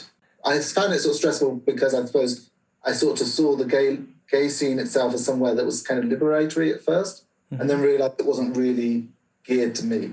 So then I was kind of angry with it for a while because it seemed to be offering liberation, then it didn't. So when you say you're a genderqueer person, for our audience, like, what does that mean to you? I don't know. I sometimes I think we can sometimes I don't really mind too much about what words we use. Because I think words are words. They kind of express certain things. But also give people different ideas in their head. Right. But I suppose I've always loved playing with how I dress and how I express myself. And so I think I feel like being able to, you know, wear what I want and express my body how I want is really important to me. And I think, you know, weirdly, I see it's very connected up with my artwork as well. So I feel like being creative and expressive is really important for me. That's why I feel like those moments in my life where I haven't been able to do that, it's as much felt like, it's felt as much a case of me not being able to express my art as much as it is a case of me not being able to express myself as I want to sort of dress and present myself against. Yeah. But yeah, I suppose I definitely tend to, although I do really love suits, I think suits are brilliant. I do tend to wear lots of clothes that wouldn't necessarily be gender typical or wear makeup, you know, yeah. So do you feel like this is hard to kind of do if you're a heterosexual person, which you seem to suggest that you are? I think I do find it harder. Well, I can't talk for everyone else, but I can say that I find it, I think that's been one of the struggles is to, how do you express an attraction to women at the same time as expressing something that's not gender typical? Yeah. Is the worry that the thing that you're expressing is not attractive to women? It's not, there's certainly not attractive to a certain groups of women. So yeah, maybe it's a slightly less attractive. Well, I mean, you've got to sort of negotiate who you're kind of attracted to, but that's not so much. I mean, I suppose that's the stuff that I deal with now more. But at the time, it was much. When I was at uni, it was more of an issue of where can I go to express myself, or how do I find my place in this world? I suppose. Mm-hmm. Now, when you say express yourself, that's very interesting because presumably the element of expression which is causing problems isn't wearing what you want, it's sort of being in an environment where you can A, be accepted for wearing that thing, whatever it is, that day, and B, also be seen as attractive to people that you are attracted to sexually, i.e. women. Like, that's the most difficult part of the expression. It's not choosing what to wear and then putting a selfie up, right? Yeah. Yeah, no, that's not the difficult bit. Yeah, it's navigating certain social conventions and people's desires, I guess. This gets into very difficult but interesting territory here. You're a very attractive man. You're far more attractive than me. But there is this problem with you and women, which is because you dress in lots of clothing that looks female-ish, that turns women off, even though you're quite an attractive man. Will you say that's accurate? I suppose that's accurate. Now, this is very difficult. Do you think women have a choice about whether they can be turned on or off by this? Is this narrow-mindedness, or do you think this is just them having a sexual orientation that doesn't include you? I think is I don't think it, even if it turned out to be narrow-mindedness, I don't think it's very good to pressure people to have a sexuality. People need to develop the sexuality in their own time and space. Mm-hmm. Like, I did not like the way that people would talk to me as in my early 20s as, oh, you are gay, right? I find that, even if it turned out that I could be attracted to men, I don't like the way that that's put on people. Mm-hmm. The same way as I wouldn't want that to be put on women, for example, to be attracted to me. It might turn out that they could be, but even if, I think it's really important that people have their own journeys. Mm-hmm. So I wouldn't expect anyone to, but you don't expect people to be attracted to you. You find ways to turn them on. You can't demand someone's attracted to you. If you want to try and seduce someone, that's slightly different. Mm-hmm. But seduction is slightly like if you like someone, you have to seduce them at some level. So would this be, if we extrapolate this to what's going on in the culture more generally, would you be against, for instance, trans people saying, heterosexual people should fancy me because I am the gender that they say they are attracted to? I'm just a trans version of that gender. Would you be against that? So I don't think you can. I don't. If we're talking about people demanding attraction, mm-hmm. I don't think that will work. I think you can. I think a lot of the times I'm in that very same sort of boat, in the sense that a lot of the people I end up dating are going to be more likely to be queer women of some kind than they are going to be generally heterosexual or like straight women. Mm-hmm. I think in terms of which group you end up sort of selling yourself to, as it were, or like marketing yourself to, then I'm going to be much more in the case. It's going to be much more of a case. It's going to be likely to be queer women of some kind. But if we're talking more about moral, I don't like moralism on the whole. Mm-hmm. Like, I think morality is slightly different than moralism. Moralism is almost like a fetishization of morality, right? Where you kind of go, you should do this or you should do that. And I think sexuality doesn't work like that. You can't politically correct sexuality in some sense. It's beyond that. It doesn't work like that. As soon as you put too many rules in terms of, well, this is the problem with psycho, right? As soon as you put too many rules on your sexuality, you repress it and it comes out in not so nice ways, right? Yeah. And you don't want to have pity sex, right? you want to sleep with people that you want to sleep or have relationships with, whatever. Mm-hmm. So I think that's the real, I think it's perfectly fine for people to seduce people or try to seduce people and then it not work because they're not attracted to each other. Things like that happen. Mm-hmm. But I think when it becomes a kind of moralism, or when you're kind of expecting people to be attracted to you, I think that's slightly different. So would you say in a way that your struggles are analogous to the struggles of like a fat man who can't find a woman he's attracted to because women generally don't like fat men? You could say that, I guess. So would you say fatness is queer then? I'm perfectly fine with the word queer being expanded. I mean, that's what it originally was. It was used as a word, well, originally in sort of an 80s, 90s variant. But partly it was this kind of broader word that didn't get easily fitted in, or it didn't easily. So it's a non-normative, I suppose, gender or sexuality usually. Mm-hmm. I sort of think that in some ways it's much more useful as a term when it's allowed some of that usage in a context that you wouldn't usually use. Like, for example, I think there's something queer about your post-Socratic dialogues in some sense, because they really challenge normative notions of sexuality and gender, mm-hmm. And desire. And so for me, there is something about your work that you could say is queer in that sort of broader sense.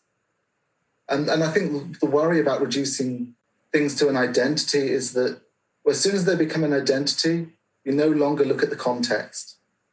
Mm-hmm. You always there's a really interesting article. I think it's by, I forget the name of the writer, but it's basically called Deconstructing Trans, and it looks at different notions of. This is written in the early noughties, I think. So it's kind of challenging the sort of binary notion of trans politics. It looks at things like cross-dressing and all sorts of stuff. But one of the things it says in there is that if a kid's being bullied for some gender atypical behaviour, they don't necessarily have to be trans or gay or whatever. It could just be a kid that's being bullied. And the problem with identity as a way of approaching that is that we almost expect that the kid has to have a particular identity in order to be seen as oppressed. If the kid's just being bullied for some kind of gender non-typical behaviour, that's not necessarily an identity. So we stop looking at the system as oppressive and start looking at identities, then we sort of lose something about the context. Yeah, no, that's a very important point. I was bullied quite mercilessly as a kid. And today, people would want to look for the reasons why I was bullied in terms of my identity. So they would say, oh, you were bullied because you were a fat kid, or you were bullied because you had brown skin. But I think most of the bullying didn't have to do with either of those things. Occasionally they did, but it was mostly because I was an easy target. But being an easy target doesn't mean you're in an oppressed group anymore. Yeah. So I think that's one of the problems with a certain kind of identity politics, is that it focuses on consequences rather than the cause, because it sort of stops looking at the context, as it were. It stops looking at the situation and the socio-economic and political context that give rise to the situation. It looks for an identity, which comes a bit later down the line. Mm-hmm. It gets in the wrong order, I think. That's absolutely right. Also, with regards to what you said about not wanting to please desire, in a way, that's a very kind of selfless stance, because you're willing to forego having a mate if it means that you're not pressuring women to fancy you in a way where the pressure might actually make a woman start to fancy you. Mm. Yeah, well, I think seduction is much better than pressure, right? Mm-hmm. Like, it might be pressure of a kind, but it's more like you just find ways to be sexy. And that's, to some extent, working on yourself, and then people find it, rather than working the other way. Mm-hmm. So you work by saying, I'm going to find a way to express myself and find ways that I feel happy in myself, expressing myself, ways in which I feel sexy. And then you hope that by doing that, you attract people that are interested in that. It's better for my mind, to work that way than to think of it in terms of sort of morality. Mm-hmm. Of the idea that the other person has to sort of develop or deconstruct or critique their own sexuality.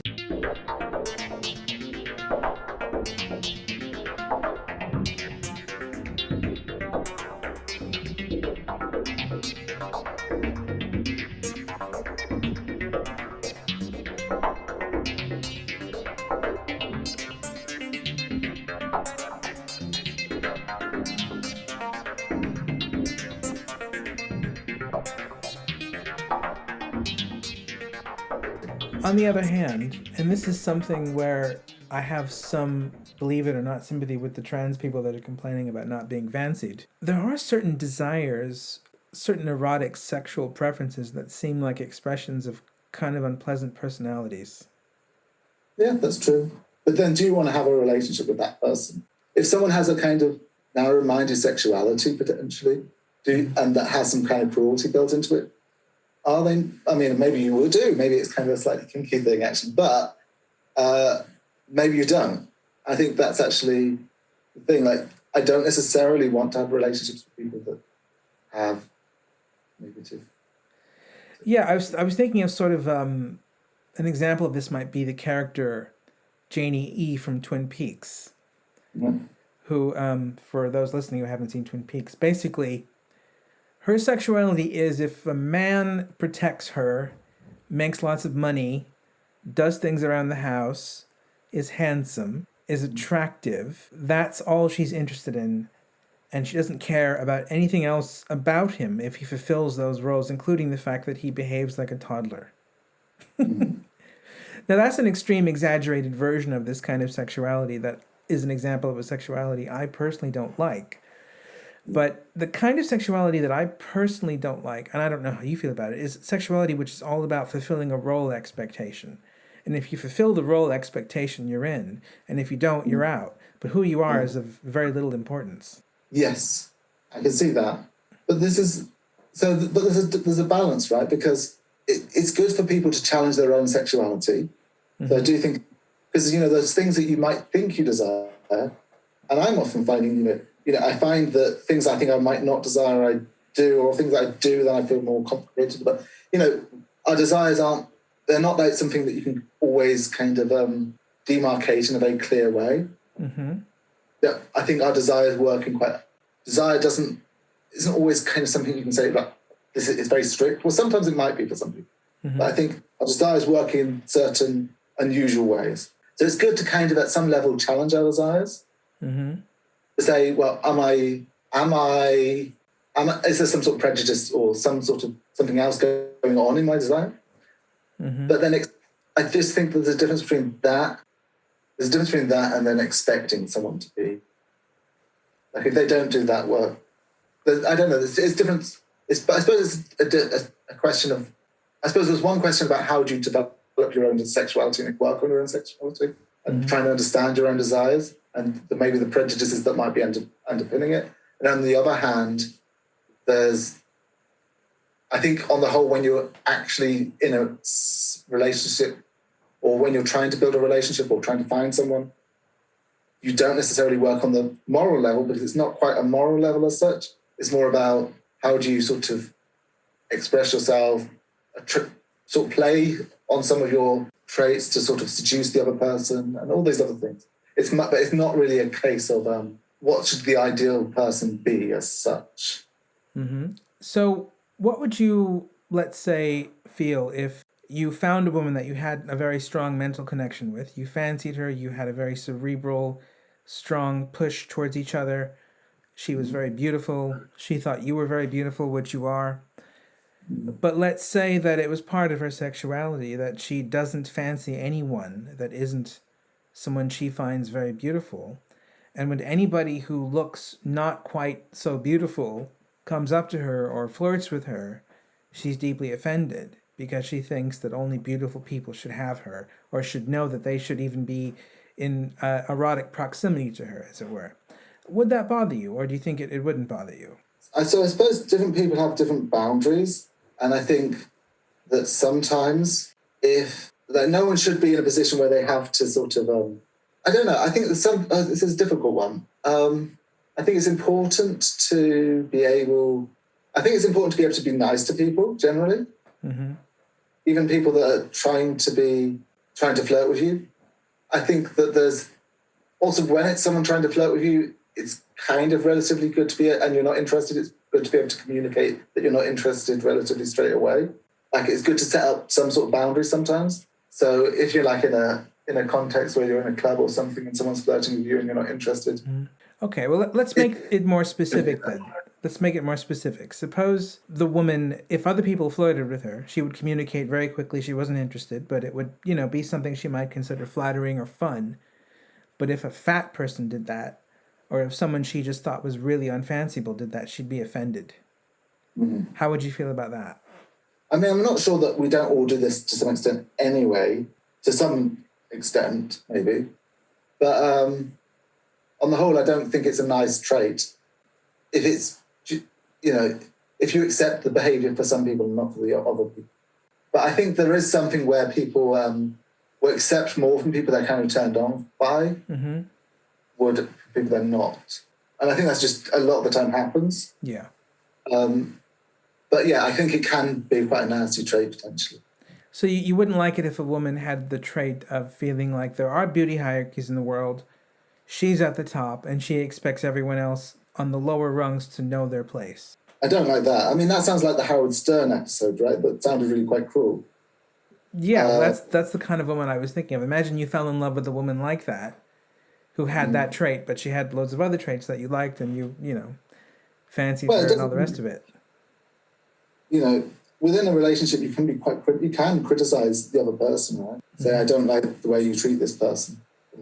I find it I don't like this. I find it unattractive, or I find it shallow, which I think some of that is. I also think it's, it's quite a nasty. It can be quite a nasty thing, right? Well, do you think it's nasty, or what would you say if she said, well, I'm only kind of verbalizing what everybody already does anyway, who's beautiful. Most beautiful people are like me. They don't know it. I do. I don't like putting people down, generally. So, if I'm not attracted to someone, I think the ideal thing to do, or if you're not attracted to someone, the ideal thing to do is to say something, and assuming they're not being kind of aggressive assholes at the same time, being attracted to you. If they're being nice, but some of them you're not attracted to, and I think the general thing to do is be nice back, but make it clear that you're not attracted to them. Or if you don't feel comfortable doing that, then just say something that makes it clear to them that you're not going to want to, that you don't want this to proceed any further. Yeah.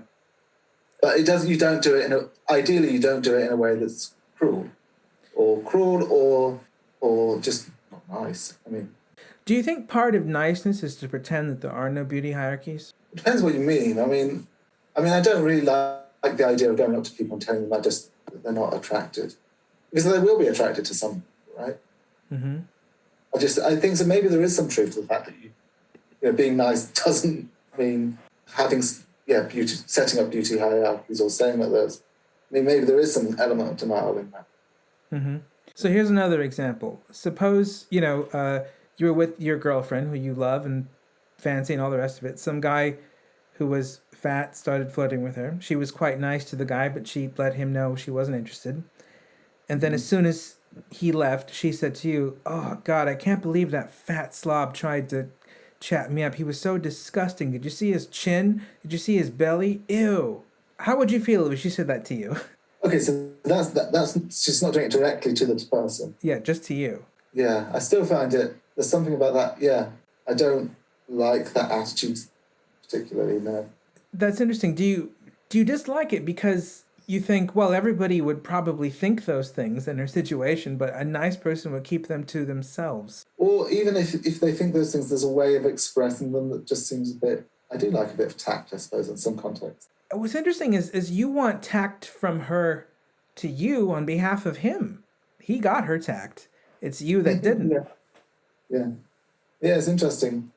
Well, maybe I'm wrong in this, because there is sometimes people should kind of be able to express things, and sometimes it is good to have contexts where people express their views, even however horrible they are, because at least not just keeping them in.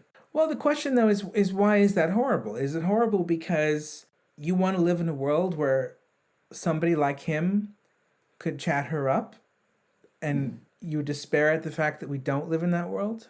Maybe. Yeah, I don't know. Is it because in saying those things to you after he leaves, what she's really saying to you is that she has an intolerance towards a certain kind of queerness? And maybe she's tolerant towards your queerness, but there's another kind of queerness she isn't tolerant towards, and that disturbs you. You think that's what it is that's going on? Maybe it's more that maybe it's less that she's not attracted to this person, but more that it seems to express some kind of intolerance or discrimination of some kind, rather than, because when people are disgusted by something, there's a difference between being disgusted by something and just being not attracted to something. Mm-hmm. When people start to express disgust, then I generally feel like that does make me feel uncomfortable, because disgust seems like it goes even deeper than simply not attracted to someone. And I personally feel quite happy with people not being attracted to someone. But if someone starts being disgusted by something, Mm-hmm. then I find, I feel a lot more uncomfortable with that. That's interesting. So do you think that's because what the disgust is doing is it's saying, I'm outraged that someone doesn't know their place on the mating hierarchy, that this man is below me. It's disgusting that he thinks he's on my level. Maybe. That is, I think so.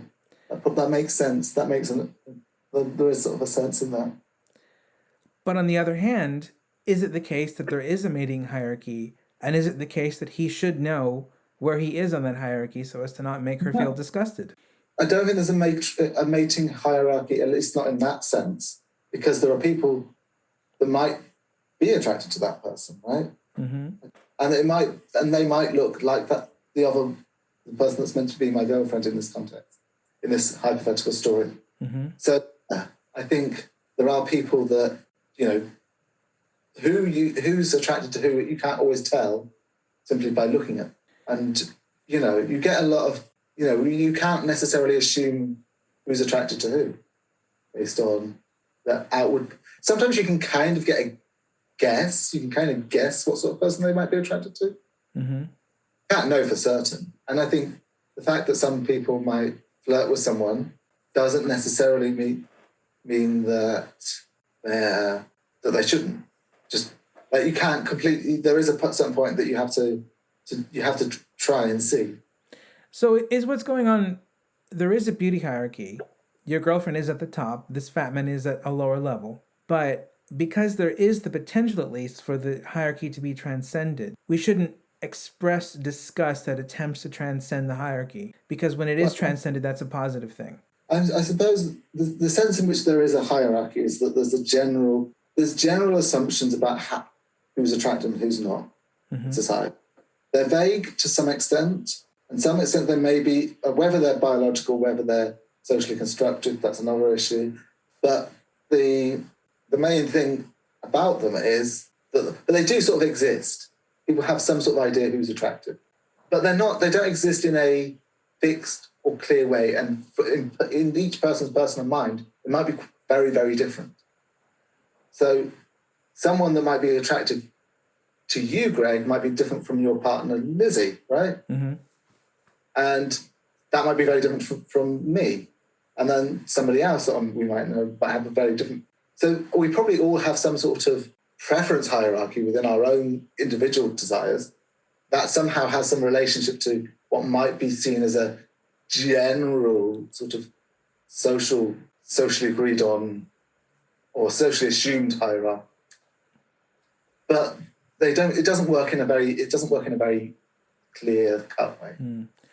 So would you be uncomfortable, let's say, advising this fat man in this scenario, don't flirt with beautiful women because there's a good chance you'll be making them uncomfortable? I don't know your place. It might be the case that there's different ways to approach people, and that, you might want to think about how you approach different people in certain contexts. But that's a slightly different question, right? Mm-hmm.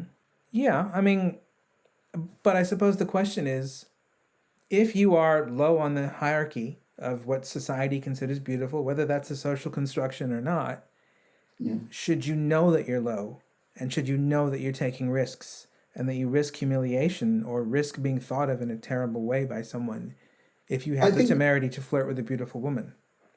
I think what I would suggest is what's useful to know, and I think useful in any kind of attempt when you flirt with anyone, is to know something of the kind of social context in which you're doing it, what might be the sort of limitations, how best to go about it. So if you are aware that people might not always be physically attracted to you, maybe you want to play on some other things. I don't know. There's certain things you might want to play with if you're going on a sort of date, as it were. Or in those kind of contexts, there's certain things you might want to focus on. Would you be comfortable saying to a man who, let's say, complains that he gets negative reactions when he tries to flirt with beautiful women. Well, look, you'd get less negative reactions if you lost weight. And there's ways of doing that, I think, and probably I wouldn't necessarily want to do that to a random stranger. It might be the case, but I think that how you say that and how you discuss those kind of issues is a particular issue. Also, there are like dating sites which are much more geared to those people that are interested. But I don't know. Mm-hmm. But it's not necessarily my expertise. Mm-hmm. We all have certain criteria about what we want to have or do in our life and our priorities. And to be honest, my context here would be I want to be in a relationship where I feel like I can express myself in how I dress and how I present myself. So I don't want to be in a relationship with somebody who may be the most beautiful person in the world, right? Mm-hmm. If they're not happy with me in how I dress or how I want to dress or present myself or the things I want to do in my life, not just my dress, but the art projects I want to be involved in. Mm-hmm. Or I don't want to be in a relationship that's not suited for me, right? And so I think in every relationship, whether we're talking about someone's weight or, these are things that you have to kind of weigh up, I guess. So you want acceptance of your authentic, honest self, even if that means the pool of mates is going to be very small. Yeah. And you might have a much bigger pool of mates if you just did something that felt uncomfortable. It's a bit like films. Like we just talked about like Frank Zappa, but with Clockwork Orange. They're not necessarily films that everybody loves. Mm-hmm. They're sometimes a smaller pool of audience. But I'd much rather go to see that than some Transformers film or like Bridget Jones. It was like, these are films that I actually really love. And I'd much rather go to these films because I really love them, rather than going to see some really shit film that just because I know it will get funded or I know whatever, Mm-hmm. It will be appreciated. Lots of people like a lot of films that I absolutely do not like, or don't particularly like. Mm-hmm. To some extent, I'm pleased that odd films exist, and I hope and I think that's the same with people, actually. Part of the seduction, I suppose you could say, is playing on your strengths. Well, in a way, what's very fascinating about what you've just said in a very Zizekian way is in order for you to get the pleasure and the satisfaction you want, not just the sexual pleasure, but the romantic pleasure, the existential pleasure from a woman, you're willing to sacrifice quite a lot, including a large pool of potential female mates. So to get what you want from a woman, you're willing to sacrifice maybe a lot more than your average woman would be willing to sacrifice to get what she wants. Yeah, I think it's really important to... Well, I just don't want to be in a relationship that I don't want to be in, right? Mm-hmm. I mean, not be in a relationship and be in a relationship I don't want to be in. Yeah, you don't want to be in a relationship with Janie Eve. Or Lorraine. Obviously. But it seems like, so one of the things that you struggle with is the desire of others versus the desire of Bradley. Well, the thing I usually just do is just do my thing and then see what comes, really. And it seems like a big theme in a lot of your work is you're kind of fascinated by desire and kind of things which are not necessarily erotic, but they almost seem like metaphors for eroticism. Like a lot of your performances that I've seen, they don't seem like sex acts, but they seem like metaphors for sex acts. Interesting. Maybe. They're certainly sensual, I think. I'm very interested in sensuality. It's interesting, I think, especially a lot of my... I mean, less so in terms of more intellectual stuff that I work. But there's definitely, when it becomes more performance-based, it is really exploring sort of self-expression to some extent. Also, I'm very interested in sort of extreme, body going through sort of extreme states, as it were. Mm-hmm. Could have metaphors for sex, but they also could be metaphors for something else. Yeah, maybe sex is the wrong word. It seems like the thing in sex which causes you ambivalence and strife and also joy, that thing is always reflected in your physical performances or the films that you do. Yeah, I guess that is... there's certainly an exploration of those sort of intense moments, intense and sensualities. Yeah, I think that is true. Like, I've never encountered anyone whose work has so much anxiety about sensual and erotic pleasure as yours does. It's interesting. Because every time there's anything in a performance you do or a film you do which has sensuality in it, it's always tied to something being disrupted, something devolving into chaos, addiction, exclusion, people being trapped like heroin addicts. It never seems like it celebrates desire and eroticism. It seems like it's always playing with anxieties about eroticism. No, I think that's definitely something draws me to that. Almost the sort of the dark. I don't know why. Maybe it's just that I find those images kind of quite compelling. But I'm never particularly interested in crude, empowered images. I'm quite interested in the sort of ambivalence of things. I think a lot of interesting film work that I've seen in other people that I'm interested in is that sort of ambivalence. I think ambivalence is a kind of compelling aesthetic devices, really. Well, I mean, ambivalence is the generator of all interesting art, in my opinion. But what I find particularly fascinating about the ambivalence in your work is that it's rarely presented in a way where it's not in some way tied to anxiety about either sensuality or eroticism. So your work is a very, interestingly, on the surface you might say it's very erotic or very sensuous stuff, or even quasi-pornographic, but it's actually more than those things typically are, really anxious about eroticism and sensuality. Well, that's an interesting observation. It's especially when I'm working on a lot of this kind of work. I don't necessarily, I'm not necessarily intellectualizing it in the same way as I would do some of my other work. But I'm definitely drawn to sort of the way these feelings are much, I suppose, darker or become more ambivalent. And I think it's really interesting that you observe that they're anxious, because I think there is an element of that throughout. I think. I mean, there's a recent project you've done. I think it's called The Rhythmatist. It's about disrupting the rhythms of capitalism. It's called Disrupted Rhythms. It's a project that I'm working on. But the long title is Disrupted Rhythms: The Dance of the Rhythm Analyst. So Disrupted Rhythms: The Dance of the Rhythm Analyst. So that's kind of a piece of work which has both, on the one hand, a kind of intellectual dimension to it, and a very dance-based, performance-based kind of element to it too. What I find fascinating about it is it's sort of an essay with images of you in it and some other people, but mostly it's images of you. But what's interesting is you don't kind of do a dance or do images of yourself that would really disrupt a society from getting to work, for instance. You don't do anything that's scary.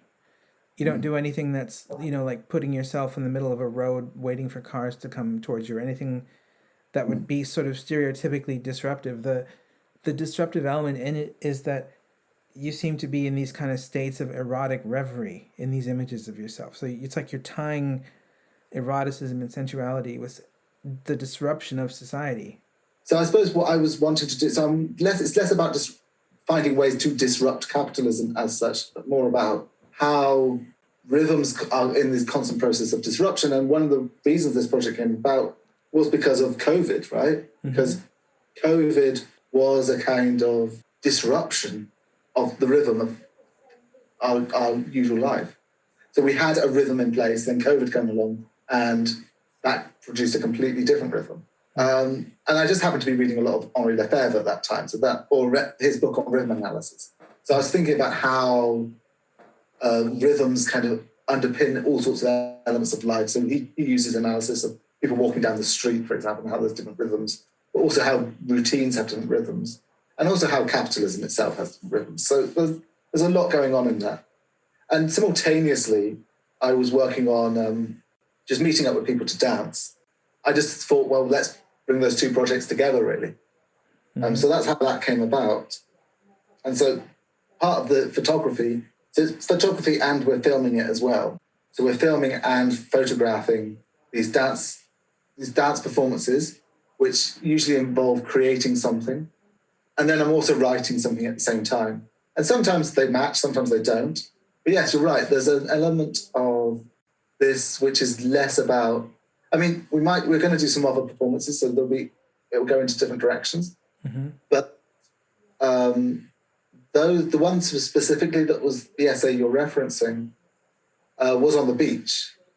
And I'm wearing a dress that's made out of 2p coins, so it's very individual, sensual sort of stuff. There is sort of an analysis in that essay of what happened on that day and how all the different rhythms in play. But on the whole, it's very much... so I suppose there's an individual existential exploration going on there, as well as a broader social exploration. Well, what's fascinating is why you chose to be so erotic in those images, rather than like do images of you in pain or images of you kind of freaking people out or doing kind of the more stereotypical things that you would imagine someone trying to disrupt the rhythms of everyday life would do. Why is eroticism so disruptive to you? Interesting question. I'm also not even sure that I'm trying to be erotic.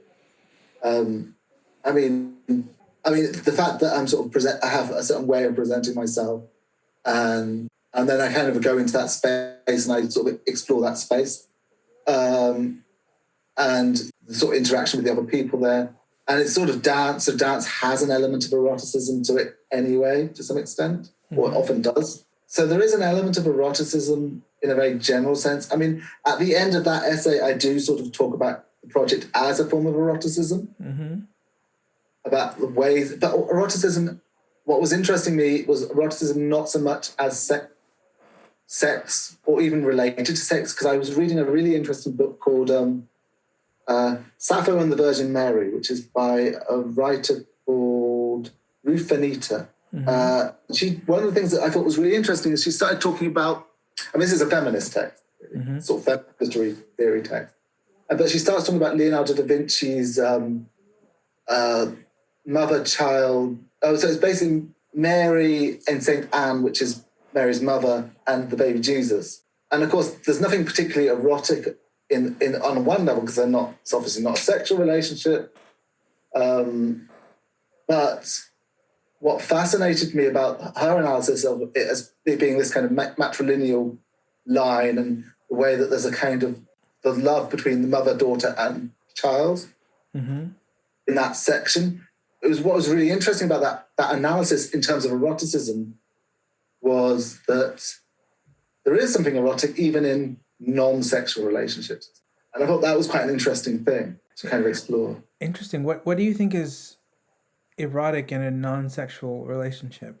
Well, on the one hand, even when couples who are generally in an erotic relationship take their children to the park, there's nothing strictly sexual going on there.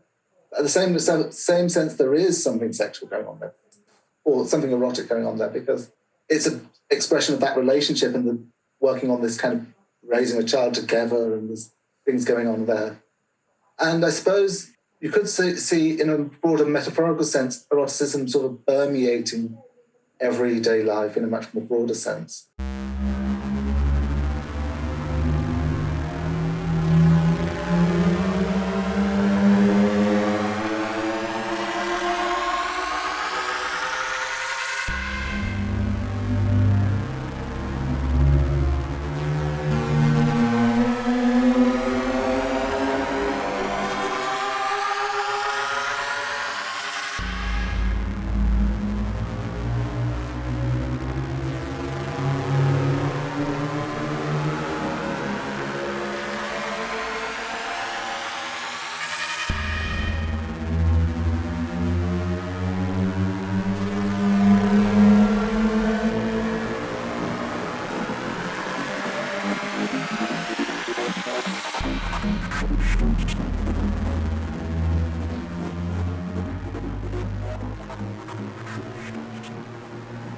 Isn't that what you're describing, kind of the essence of creepiness of a certain sort? Because, I mean, I've written in my book that we talked about last session we Yeah. did together about incest. Yeah. And I think but I'm not trying to talk about incest. I'm trying to talk about sort of a low-level eroticism, yeah. which I think is different, right? Oh, no, it's not about having sex with one's children. Mm-hmm. What you're describing is the ickiness, the situation we're all in vis-a-vis being in a family, which is when we grow up, we're surrounded by these two people, or sometimes more than two people, but mostly it's two people. Sometimes it's two people of the same sex. Most of the time it's two people of the opposite sex. But these two people who have sex with each other, they had sex with each other to create you. They're throughout most of your childhood sexually attractive to each other and having sex at various points. Yeah. And yet your job as a child and then as a burgeoning adolescent and then as a young adult is to not notice any of this, to not notice any of the reasons why these two people looking after you might want to have sex with each other. And if you notice why, if you experience why, there's something wrong with you that you should feel ashamed of. And that is that's like the essence of the creepiness. Well, that is the creepy element. And there's always an element, because obviously the Leonardo da Vinci painting isn't a couple and a child, it's mother-daughter child. Mm-hmm. Seems to be a sort of a general sensual eroticism there. There's not eroticism in the sexual sense, but sort of seems maybe it's just sensuality and joy. You could say it's just sensuality and joy in being with people. But it definitely feels like we're not just looking at... It does seem like we're engaged in something like that, I guess. Do you find it very odd that, on the one hand, capitalist society in the last 5 decades has become kind of hypersexual, hyper trying to stimulate the male libido and the male gaze, and yet outside of the instances where it does that, we're all expected to be very, in our private and personal lives, extremely selective about who we allow ourselves to desire. And there's a lot of shame, attached to any desires that go in directions they're not supposed to go. Yeah, there's something very weird about... I find like the eroticization of society, I think one of the things that sort of draws me to sort of try and create eroticism, which I think, as you're saying, sort of emerges in my work, is to try and think of sexuality in a way that's just not been expressed. Because although we have a lot of eroticism expressed in our society in terms of pornography, it's almost like it's very superficial sex. And what I'm really interested in is the eroticism of stuff that can't quite fit into that, or the sensuality of stuff that can't quite fit into that, or the joy that can't quite fit into that. We had a very lax attitude about kind of having sex with minors in the 70s, provided that the minors looked over 18. And that's why there's all these rock stars who had sex with, teenage girls at the time. Yeah. Everybody looked the other way. Now that scene is absolutely horrendous and possibly career-destroying retrospectively. Yeah. 100 years ago, people were a bit lax about incest. There's all these things that the more pornographic society gets, simultaneously the more strict it gets and the more moralistic it gets about sex outside of the porn. Well, this is kind of interesting because we talked to Lynn Malley, who wrote some really fascinating books on the proletariat movement. But her first book was on the proletariat movement in Russia, and the second book she wrote was on amateur theatre in Russia, the sort of radical phase of the revolution, sort of from 1917 into the 20s, really. But she was also talking about how art and culture still remained really important in the Stalinist period, right? Mm-hmm. And it remains sort of more important than... It remained so important on one level, but it also required a kind of repression because it remained so important. So it's almost like the more value you place on art, the more dangerous art becomes. And it's maybe similar to sort of sex. The more value you can place on sex, the more dangerous sex becomes. And so there is possibly a line like that. Something like that does happen. Yeah, it does seem very odd that sort of hyper safety paranoia attitudes about sexual transgression are coupling or being in parallel to extreme sexual commodification and the liberalization not so much of sex but of its commodification. because what you find in a lot of studies is people have sex less today. So sex, in a way, has become almost like, through commodification, more synonymous with eroticism than actual coitus, which may or may not be erotic depending on whether it's good or bad sex. So it's almost like sex and sexuality are becoming more abstract. And there's a sense in which, like, the porn star is fucking the community to a greater extent than a man is actually fucking his wife. Well, maybe. I mean, eroticism in our society has changed over the last 40 or so years, 50, 60 years. So it is sort of something that's really worth trying to sort of grapple with, how that has played out. Do you think there's something bad about the fact that so much erotic gratification is masturbatory and about looking at people on the internet rather than actually touching people, especially in a time like COVID? I do. I feel like, especially in a time like COVID, I struggled in the sense of just like, even though I had friends around me and I was doing these sessions online every fortnight, it was really odd to not know, like to feel like something wasn't right and missing something at certain points. So recently we did another shoot for Disrupted Rhythms, and we went away to the beach because we now could do this, right? We went away to the beach. It was a second beach. I think the next shot we're going to have to do is somewhere that's not a beach. But we went to a sand beach. It was about a mile. It was about an hour's drive away. We had a group of us there. We shot this scene. Well, did quite a lot of shooting for the 2 days. We did quite a lot of shooting for most of the afternoon, really. We got there just after 2. We shot to quite late. And I had like loads of people dressed in like outfits made out of old books. So we were all dressed in that and then dancing around. And then we had some photographers taking photos, and we also had a person doing the filming. But I came back feeling so much joy, so much happier just from going away, working on something with a load of people.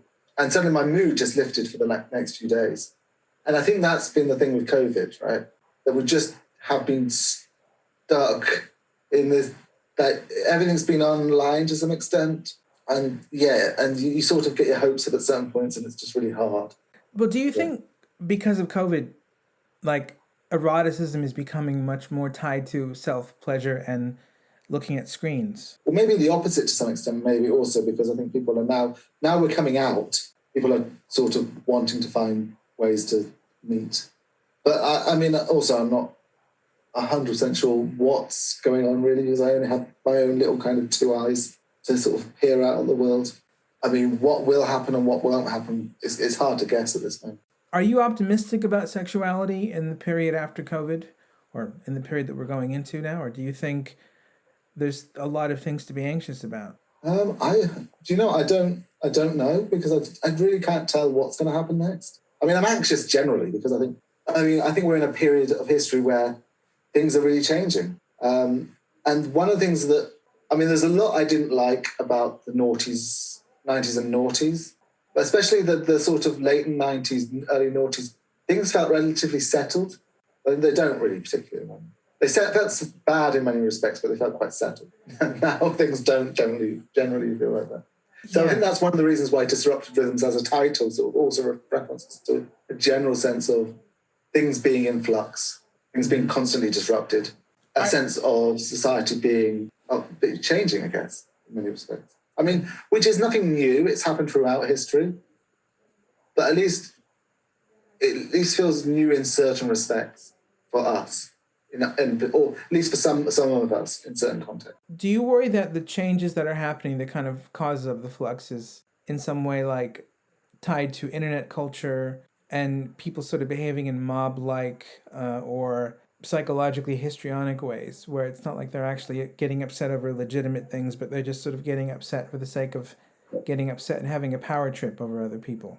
Well, the internet does bring about. I mean, I don't generally go on Twitter. I kind of try and avoid it. I've got an exploding. I've got my own account on Twitter, which I never use, and I've got an exploding appendix account, which gets used as well. That's sort of a space that I generally avoid. I generally am not a good internet person. Now, we spoke to Amber Ali Frost a while back, and she definitely doesn't use the internet either. And I think there's a lot of people that create work that generally aren't on social media.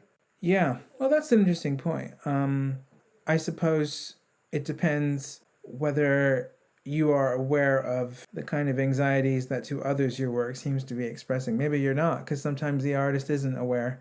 I'm often not aware of what people see my work is expressing anxieties about either. So it's almost Well, like if you're doing work, you're almost like a radio tuner more than you are someone who understands your work as maybe as much as other people might. well, I think there is an element of that. I mean, I certainly have. I mean, I'm also writing. I mean, you can sort of see in Disruptive Rhythm some of my thought processes in ways that you can't say in the Cake Tasting Societies. Cake Tasting Society is a bit more vague because it's not got an essay that accompanies it. Yeah, let's talk a bit about that actually. So, the Cake Tasting Society is your first, let's say, very long short film or very short feature film.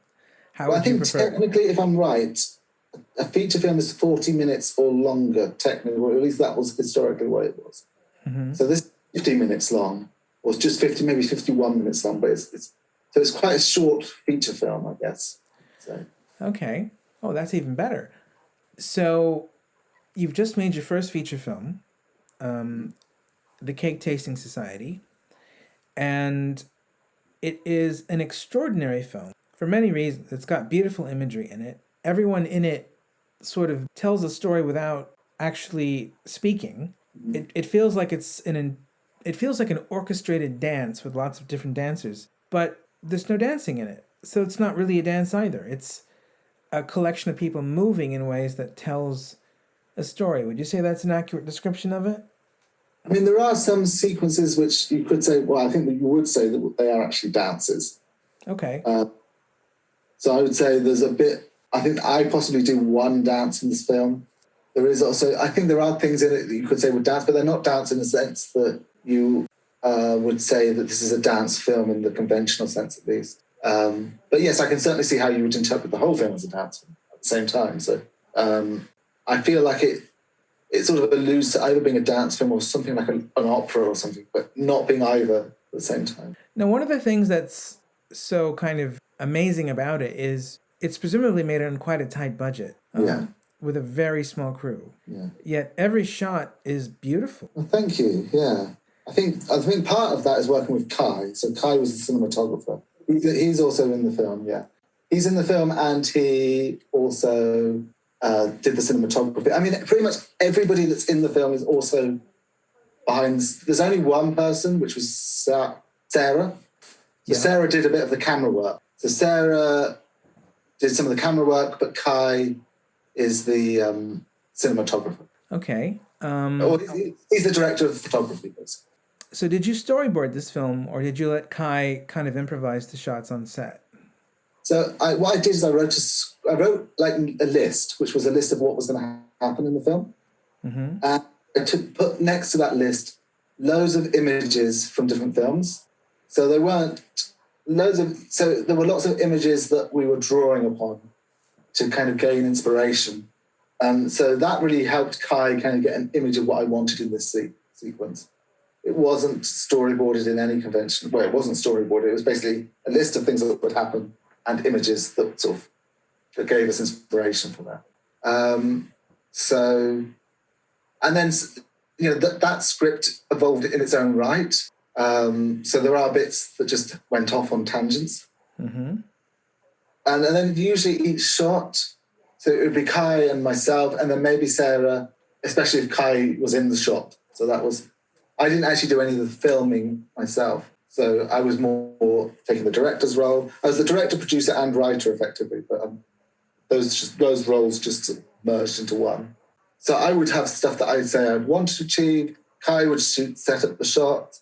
And then there was a lot of improvisation as well, because it was a very, very open project in many respects. It worked around the people that we were working with. Interesting. So you let sort of Kai take the reins when it comes to setting up the compositions. You kind of said, here's the general feel. Here's something that inspires what I have in my head. But you set up the shots. You didn't try and draw the shots or set the shots up yourself. Not exactly, no. I mean, I think there was a certain collaboration between the two of us. Kai is definitely very key in, getting the right shots and getting really good shots and beautiful shots, actually, in this film. I mean, a lot of the time I do, and I think it's really important just to be able to say, look, Kai, I trust you to do something really great here. Because Kai's brilliant on those kind of things. He looks at stuff and then just gets a really beautiful image. Yeah. So in a way, you really trusted Kai with this film. You didn't kind of choose Kai to execute visual plans that you had already specifically designed beforehand. You let Kai improvise a lot of the look of the film. Well, the way I work generally is quite improvised. Mm-hmm. And this film is very, very improvisational. Partly because, I'd just been to visit a few friends who made a film in a couple of days, and I was like, oh, wow, I could make a film in a couple of days. I'm going to go back and shoot it. Mm-hmm. And that was pretty much... And in a month, I pretty much made the plans and started setting up the shoots. Mm-hmm. So it very quickly written film, really. But I think also if you've got good photographers and cinematographers, you can trust them to do really amazing stuff.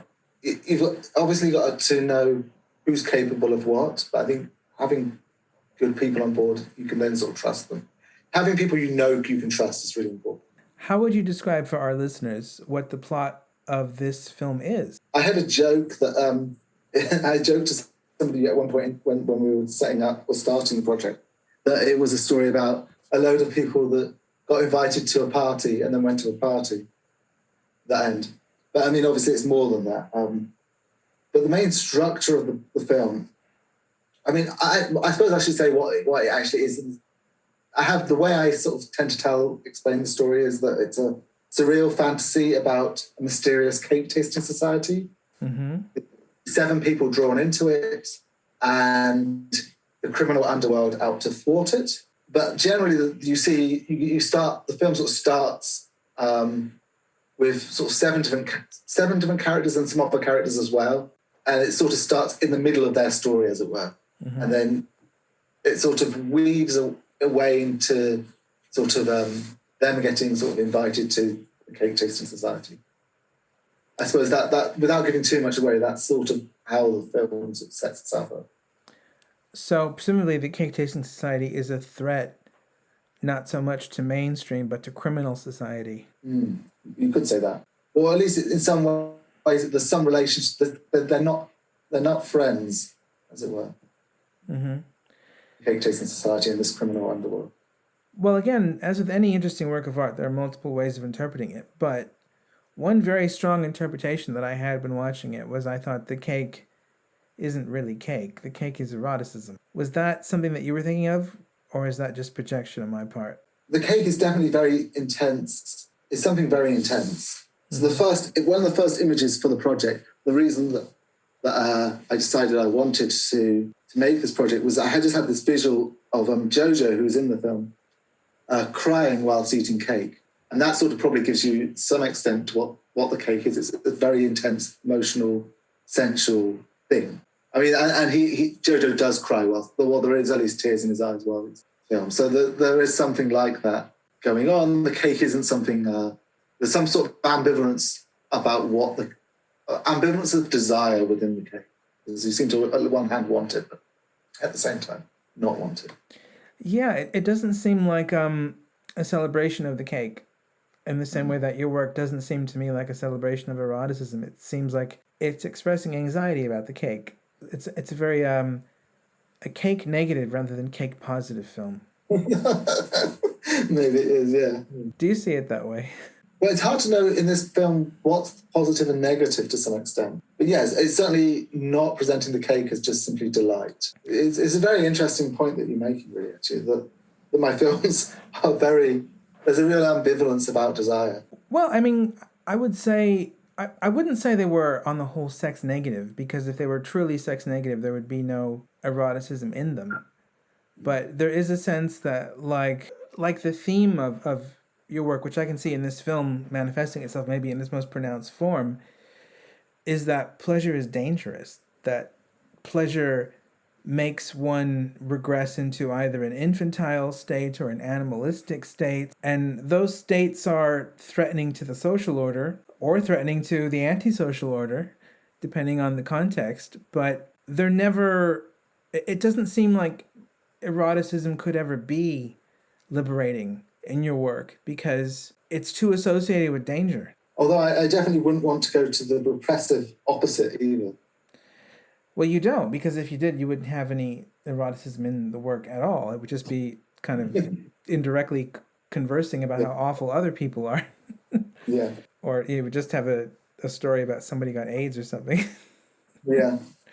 But So I suppose there's part of me that really wants sort of some sort of sexual liberation, but it's definitely not without ambivalences. I mean, the other thing I was thinking about when I was watching it was also second order eroticism, which may be something that sort of relates to the Howard Stern thing. So on the one hand, you watch something erotic, it's titillating.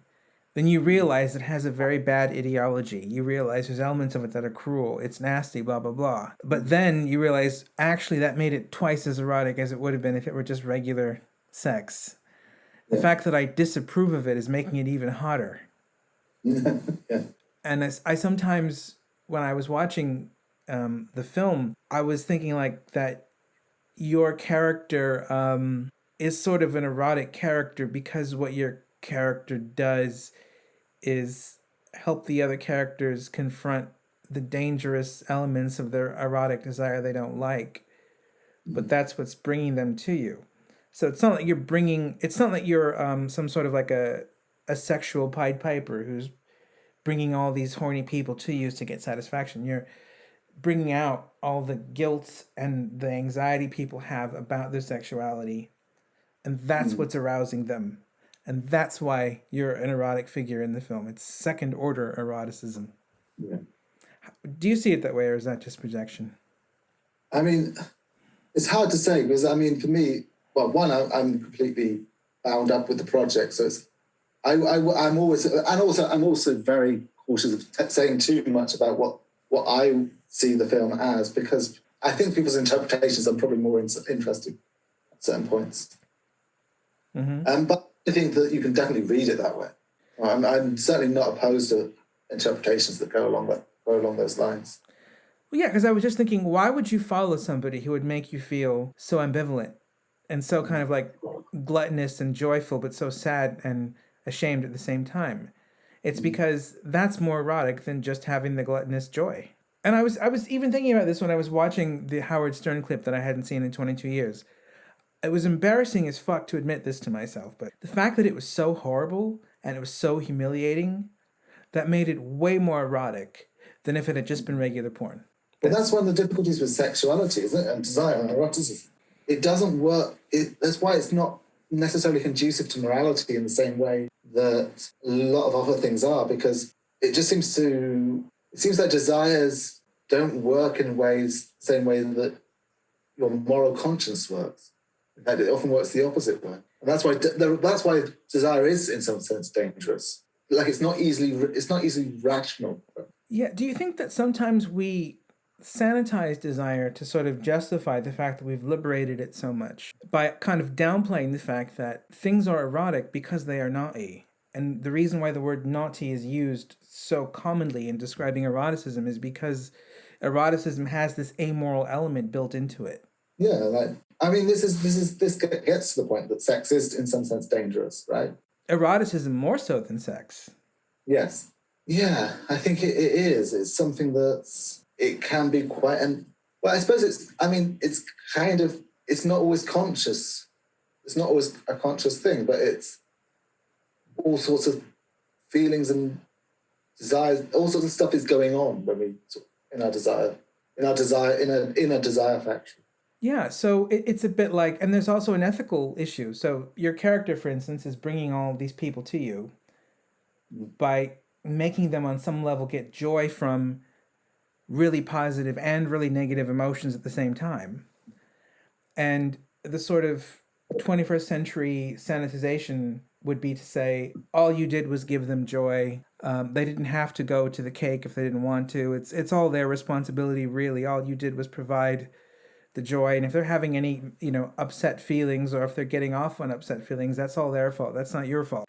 But if you know in advance that eroticism has this sort of dangerous quality, and you're unleashing other people's libido in some sense, deliberately, including all of its negative aspects. Do you have any kind of, or does your character have any kind of responsibility for that, which is negative in some sense, do you think? Well, there's also the question about whether my character is particularly free in this film, actually. That's true.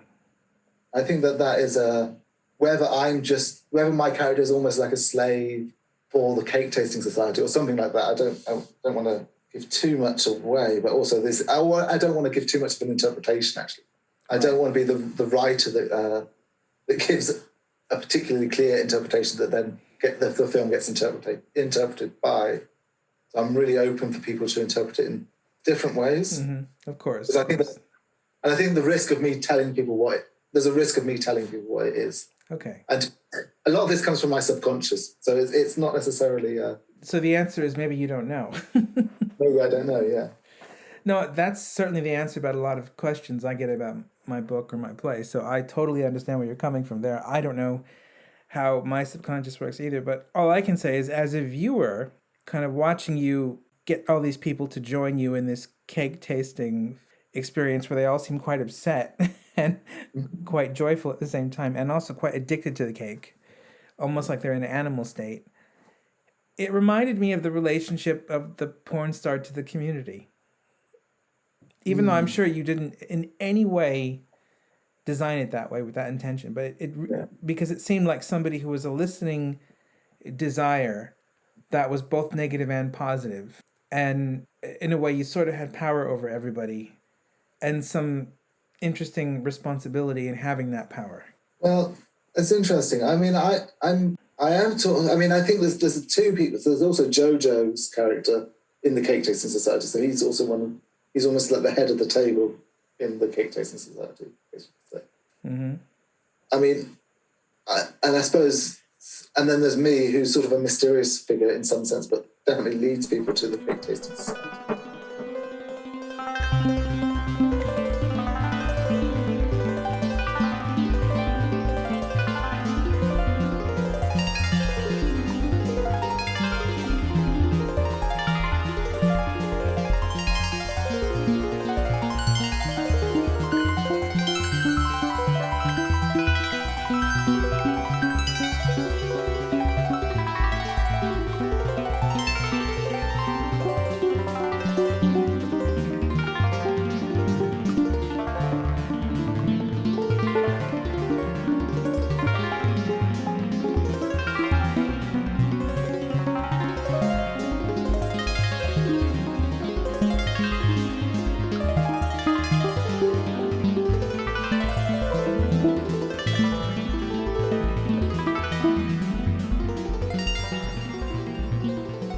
And I think, your interpretations are really, really interesting. I find it really fascinating.